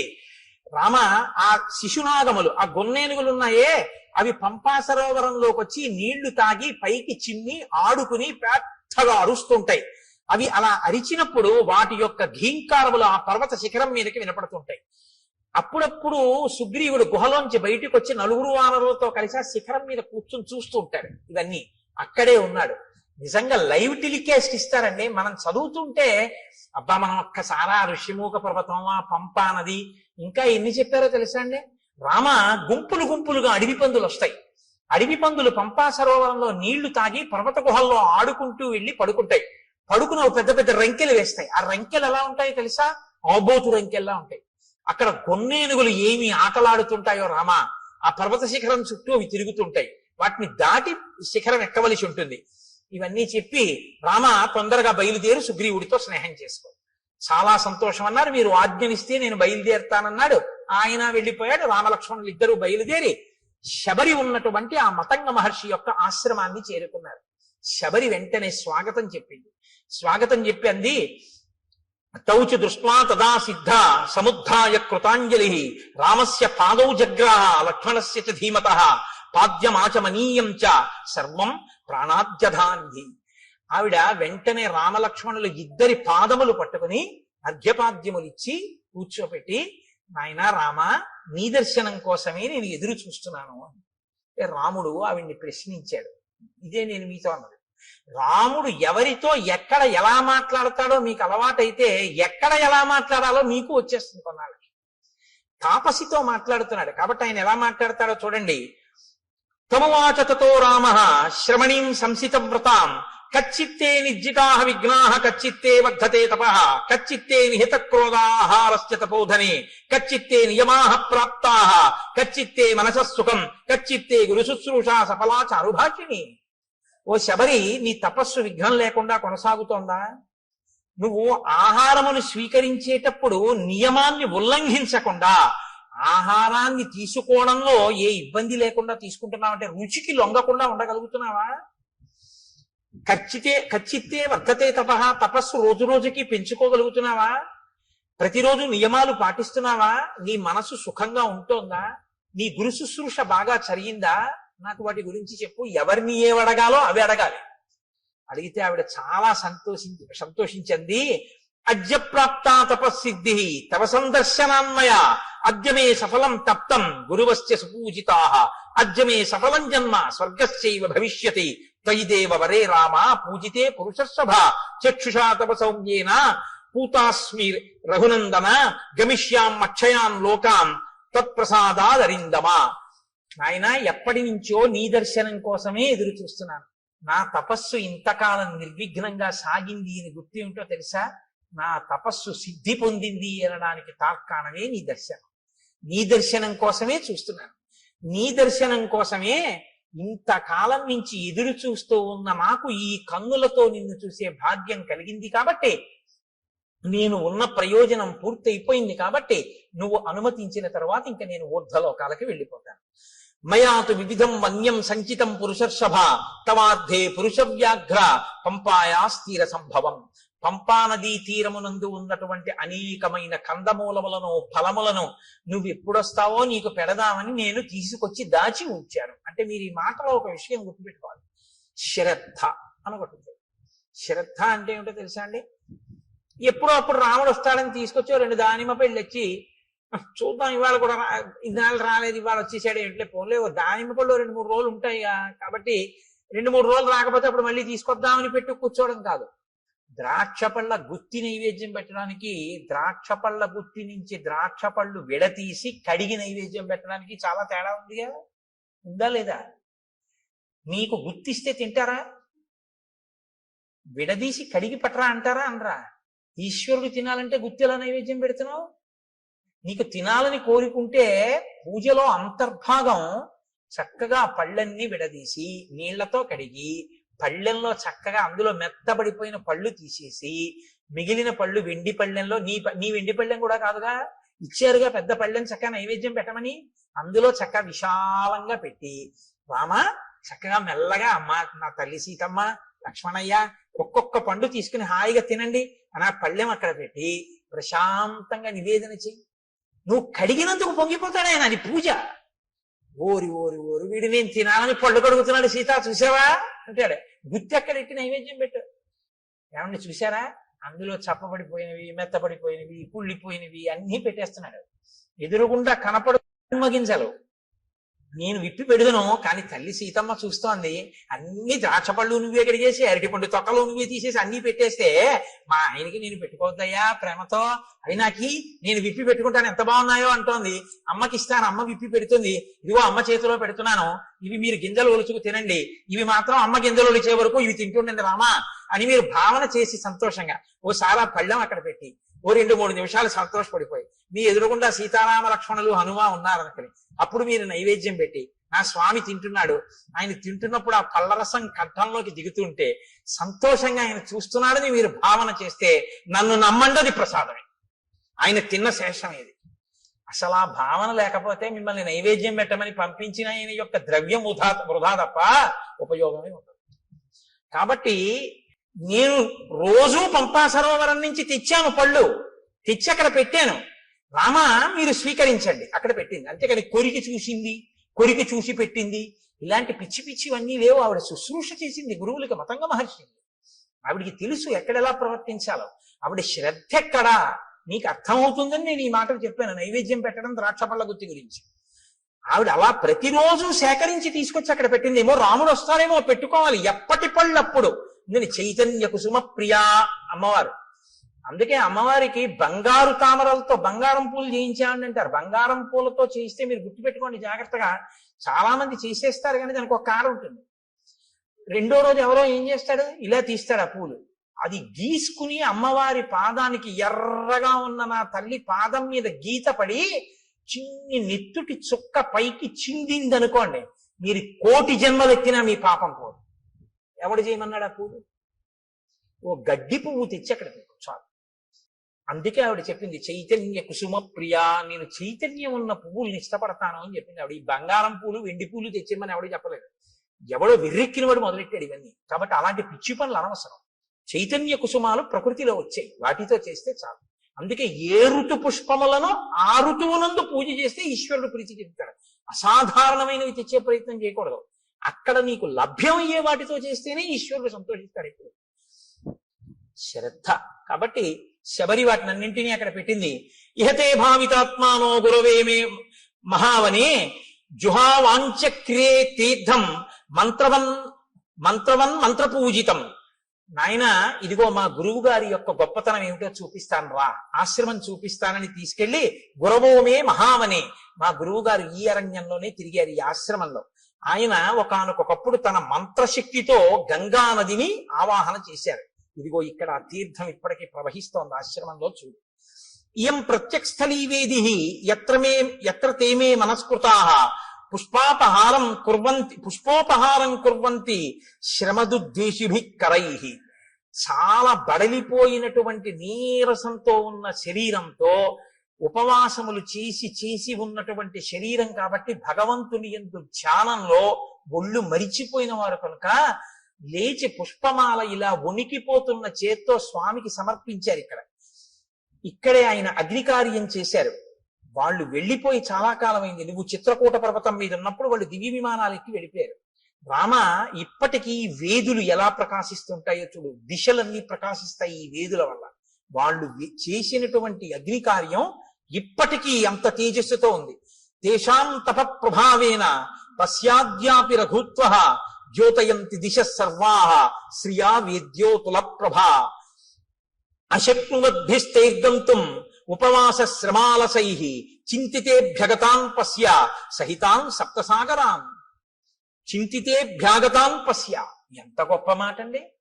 ఆయనట అక్కడ కూర్చుని తపస్సు చేసి చేసి చేసి చేసి హోమం చేసి చేసి చేసి చేసి సాయంకాలం సంధ్యావందనం వేళవుతోంది, లేచి వెళ్ళాలి అనుకున్నారట. కానీ అశక్నువద్భిస్తైర్గంతుం, లేచి వెళ్ళడానికి ఓపిక లేదు, ఇంకా నీరసంగా ఉంది శరీరం. ఎలా అనుకుని సప్త సాగరములారా ఇలా రండి స్నానం చేస్తానన్నారట. 7 సముద్రాలు వచ్చి ఇక్కడ ప్రవహించాయి. నా గురువు గారు ఇందులో స్నానం చేశారు రామా, చూడండి. ఈ జాతి యందు ఋషుల యొక్క శక్తి ఏమిటో చూస్తున్నారు మహర్షి రామచంద్రమూర్తి. అద్యాపి నామ సుష్యంతి ప్రదేశే రఘునందన, మా గురువు గారు శిష్యులు ఇక్కడే నారచీరలు ఒంటి మీద బట్టతో స్నానం చేయాలి, చేసి ఆ బట్ట పిండి ఆరేశారు. వారి శరీరమునకు తగిలిన కారణం చేత ఆ చీరలు ఆరలేదు. అది వాళ్ళ తపశ్శక్తి. దేవకార్యాన్ని కుర్వద్భిః యానీమాని కృతాని వైః పుష్పైః కువలయై సార్థం మ్లానత్వం నోపయాంతి వై. వాళ్ళు చేతులతో ముట్టుకుని ఇక్కడ దేవతలకి పుష్పాలు సమర్పించారు. ఆ పువ్వులు ఇన్ని సంవత్సరములైన వాడవు, అలాగే ఉన్నాయి చూడు. ఇది మా గురువు గారి గొప్పతనం. కాబట్టి రామ, నేను నీ గురించి ఎదురు చూస్తున్నాను, నీకు ఆతిథ్యం ఇమ్మని మా గురువు గారు చెప్పారు. దర్శనం చేసుకుని ఆతిథ్యం ఇచ్చి రమ్మన్నారు. ఇటుగా రాముడు వస్తాడు, ఆతిథ్యం ఇవ్వడానికి ఉండాలన్నారంటే రామచంద్రమూర్తి ఆగమనానికి ఎలా ఎదురు చూశారో చూడండి. నీకు నేను స్వాగతం నెరపాను కాబట్టి ఇక నేను ఊర్ధ్వలోకాలకి వెళ్ళిపోతాను. ఎంత తేలిగ్గా చెప్పేసిందో ఆవిడ వెళ్ళిపోతాను. రాముడు లక్ష్మణుడి వంక చూసి శరభంగాశ్రమంలో చూశారు ఈ శక్తి. ఒక ఆడది తాపసి సన్యాసి, ఆవిడ చెప్తోంది వెళ్ళిపోతానని. ఈ దేశంలో ఆడవాళ్లు కూడా అంత తపశ్శక్తి సంపన్నులు. అనసూయని చూసాం, శబరిని చూస్తున్నాం. కాబట్టి ఇత్యుక్తా జటిలా వృద్ధ చీరకృష్ణాజినాంబర తస్మిన్ ముహూర్తే శబరి దేహం జీర్ణం జిహాసతి అనుజ్ఞాతాతు రామేణ హుత్వాత్మానం హుతాశనే జ్వలత్సావ సంకాశ స్వర్గమేవ జగామస దివ్యాభరణ సంయుక్త దివ్యమాల్యానులేపన దివ్యాంబరధరా తత్ర బభూవ ప్రియదర్శన విరాజయంతి తం దేశం విద్యుత్ సౌదామినీ యథా యత్ర తే స్మృతాత్మానో విహరంతి మహర్షయః తత్పుణ్యం శబరీ స్థానం జగామాత్మ సమాధిన. ఆవిడ కట్టుకున్నటువంటి నారచీర, ఆవిడ కట్టుకున్నటువంటి కృష్ణాజినాంబరం మొదలైనటువంటి వాటిని విడిచిపెట్టేసేసి ఆవిడ ఏవి కట్టుకుందో వాటితోటే అక్కడ అగ్నిహోత్రాన్ని రగల్చి అగ్నిహోత్రంలోకి ప్రవేశించి తన శరీరాన్ని కూడా అగ్నిహోత్రంలో వ్రేల్చింది. ఆ శరీరము అగ్నిహోత్రమునందు తప్తమైపోతూ ఉండగా నిరుపుతీగ ఎలా ఉంటుందో అటువంటి శరీరం కింద మారిపోయి దివ్యమైనటువంటి ఆభరణములు, దివ్యమైనటువంటి వస్త్రములు ధరించినదై ఈయన చూస్తుండగానే నమస్కారం చేస్తూ స్వర్గలోకానికి చేరిపోయి ఇత పూర్వం ఆమె సేవించిన గురువులు ఎక్కడున్నారో, ఆ గురువుల శిష్యులు ఎక్కడున్నారో అక్కడికి ఈవిడ కూడా వెళ్ళిపోయింది. గురు సేవ ఎంత గొప్పదో నిరూపిస్తుంది శబరి వృత్తాంతం. గురువు గారిని సేవించినందుకు శబరి ఆ స్థితిని పొందింది రామాయణంలో. అందుకే రాముడికి అన్నిటికన్నా ఇష్టం గురుసేవ. కాబట్టి తత్పుణ్యం శబరీస్థానం జగామాత్మ సమాధిన. ఆవిడ వెళ్ళిపోయిన తరువాత రాముడు లక్ష్మణుడితో కలిసి సప్తానంచ సముద్రాణం యేషు తీర్థేషు లక్ష్మణ ఉపస్పృష్టంచ విధివత్ పితరశ్చాపి తత్పితాః ప్రణష్టం అశుభం తత్వత్ కళ్యాణం సముపస్థితం తేన తత్వేన హృష్టం మే మనో లక్ష్మణ సంప్రతి హృదయేహి నరవ్యాఘ్ర శుభం ఆవిర్భవిష్యతి. ఇది ఎందుకు మనం స్నానం చేయాలో తెలుసుకోవాలి. రాముడు వెంటనేట అక్కడ సప్తసాగరములను ఋషులు తీసుకొచ్చారు కదండి, అందులో స్నానం చేసి పితృతర్పణం చేశాక చెయ్యగానే అన్నట్ట, మన దుర్దశ పోయింది లక్ష్మణ, ఇప్పుడు నా మనస్సు ఉల్లాసాన్ని పొందుతోంది, నాకు మంగళములు కనపడుతున్నాయి, నా మనస్సు ప్రసన్నమై ఏదో మంచి జరగబోతోంది అని తెలుస్తోంది. ఇంత గొప్ప తీర్థంలో స్నానం చేయడం వల్ల మన పాపం నశించింది. మీరు చెప్తే ఆశ్చర్యపోతారు. ఒకనకొకప్పుడు ఒక ఆయన చాలా ఇబ్బందుల్లో ఉండేవాడు. ఆయన వెళ్ళి స్నానం చేసే స్థితిలో లేడు. ఎందుకంటే ఆయనకు అప్పటికి ఒక యాక్సిడెంట్ అయ్యి కట్టు కట్టారు. ఆయన చాలా కష్టాల్లో ఉంటే ఒక మహాత్ముడు ఒక ఆయనతో కలిసి నేను వాళ్ళ ఇంటికి వెళ్ళడం జరిగింది. ఆయన నన్ను అడుగుతున్నాడు, ఏమండి నేను చాలా ఇబ్బందుల్లో ఉన్నాను, సాధారణంగా ఇలాంటి ప్రశ్నలు ఏదో ఈయన చెప్పగలను అనుకుంటా, రామాయణం చెప్తావని చెప్పగలనా, ఏదో పాపం వాళ్ళ సంతోషం అడుగుతుంటారు, ఏం చేయమంటారు అంటే నేను ఆలోచిస్తున్నాడు ఏం చేయమని చెప్దాం. యాక్సిడెంట్ అయింది, కాళ్ళు విరిగిపోయి కట్లు కట్టేశారు, ఏం చేయమని చెప్తే ఏం చేయగలడు అని ఆలోచిస్తుంటే నాతో వచ్చిన మహాత్ముడు పక్కున్నది అన్నారు, ఎందుకంటే దానికి అంత బాధపడతారు, ఇక మీకేమీ అవదు, పుష్కరం నుంచి సీసాతో నీళ్లు తెచ్చుకు చల్లుకోకండి, కారు చేయించుకుని మీ ఊళ్ళో పుష్కరాలు అవుతున్నాయిగా, గోదావరి పుష్కరాలు, ఒక్కసారి నదిపాయ మీకు దగ్గరగా ఎక్కడుందో అక్కడికి వెళ్ళి ఆ ఒడ్డున కూర్చుని ఇలా వంగండి, కింద కట్లు తడవకూడదు కానీ తల తడవచ్చుగా, గోదావరిలో నీళ్లు తీసుకొచ్చి సంకల్పంతో మీ తల నుంచి కంఠం తరిచే వరకు పోసుకోండి, తడి బట్టతో ఒళ్ళు తుడుచుకుని ఇంటికి రండి, మీ దరిద్రం అక్కడతో పోతుంది అన్నాడు. మీరు నమ్ముతారా? నేను యథార్థం చెప్తున్నా, రామాయణం చెప్తూ. ఆయన నిజంగా వెళ్ళి ఆ పుష్కర స్నానం చేశాడు అంతే. ఇవాళ ఆయన ఎంత సంతోషంగా ఉన్నాడో, ఇక మళ్ళీ ఆయన ఏమీ పట్టుకోలేదు. తీర్థస్నానం అంటే ఉత్తినే రాలేదండి, మహాత్ముల యొక్క సంకల్ప శక్తితో వచ్చే ఒక గోదావరి ఉత్తినే రాలేదు, గౌతమ మహర్షి యొక్క తపఫలం. అందుకే నదులు ఎక్కడెక్కడ ఈశ్వరుడు ఉంటే అక్కడికక్కడికి వెళ్ళి చుట్టుకుంటాయి. ఎవరి దారి నేర్పారని? కృష్ణమ్మ ఉంది, విజయవాడ కనకదుర్గమ్మని సేవిస్తుంది, మంగళగిరి వెడుతుంది, అమరేశ్వరుణ్ణి సేవిస్తుంది, అక్కడి నుంచి ఎవరు చెప్పారని? శ్రీశైలం వెళ్ళిపోతుంది, ఆ లోయల్లో వెళ్ళిపోయి అక్కడికి వెళ్ళి ఆ పాతాళ గంగా జలమజ్జన నిర్మలాంగా భస్మ త్రిపుండ్ర సమలంకృత పాల భాగా గాయంతి దేవముని భక్త జనాభవంతం శ్రీమల్లికార్జున విభో తవ సుప్రభాతం అన్ని వదిలిపెట్టి శ్రీగిరిని చుట్టుకుంటుంది, దానికి ప్రదక్షిణం చేసి వెళ్ళిపోతుంది. ఎవరు నేర్పారు నదికి? ఆ నదుల గొప్పతనం అవే, అవి ఈశ్వరుణ్ణి సేవిస్తాయి. ఋషులు తీసుకొచ్చారు వాటిని. మాకు దక్షారామంలో సప్తగోదావరి అని ఉంది, ఋషులు తీసుకొచ్చారు. దాని స్నానమే, దాని ఫలితమే. కాబట్టి రాముడు స్నానం చెయ్యగానే ప్రసన్నుడయ్యాడు. స్నానం శక్తి ఇస్తుందా అండి అంటే నువ్వు ఆ నమ్మకంతో చేసి చూడు.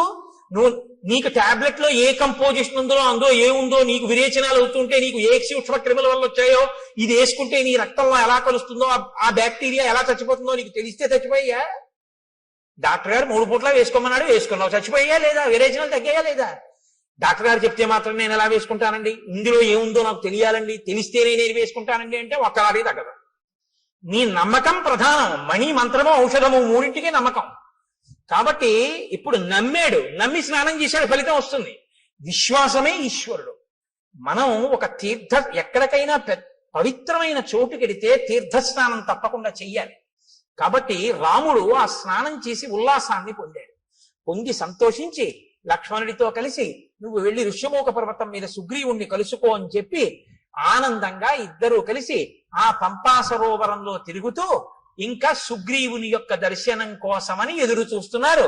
రేపటి రోజున మహానుభావుడు హనుమ, సుగ్రీవుడు ఆ వానరుల యొక్క దర్శనం, సీతమ్మ తల్లి జాడ కనిపెట్టడం వైపుకి కథ తిరుగుతుంది.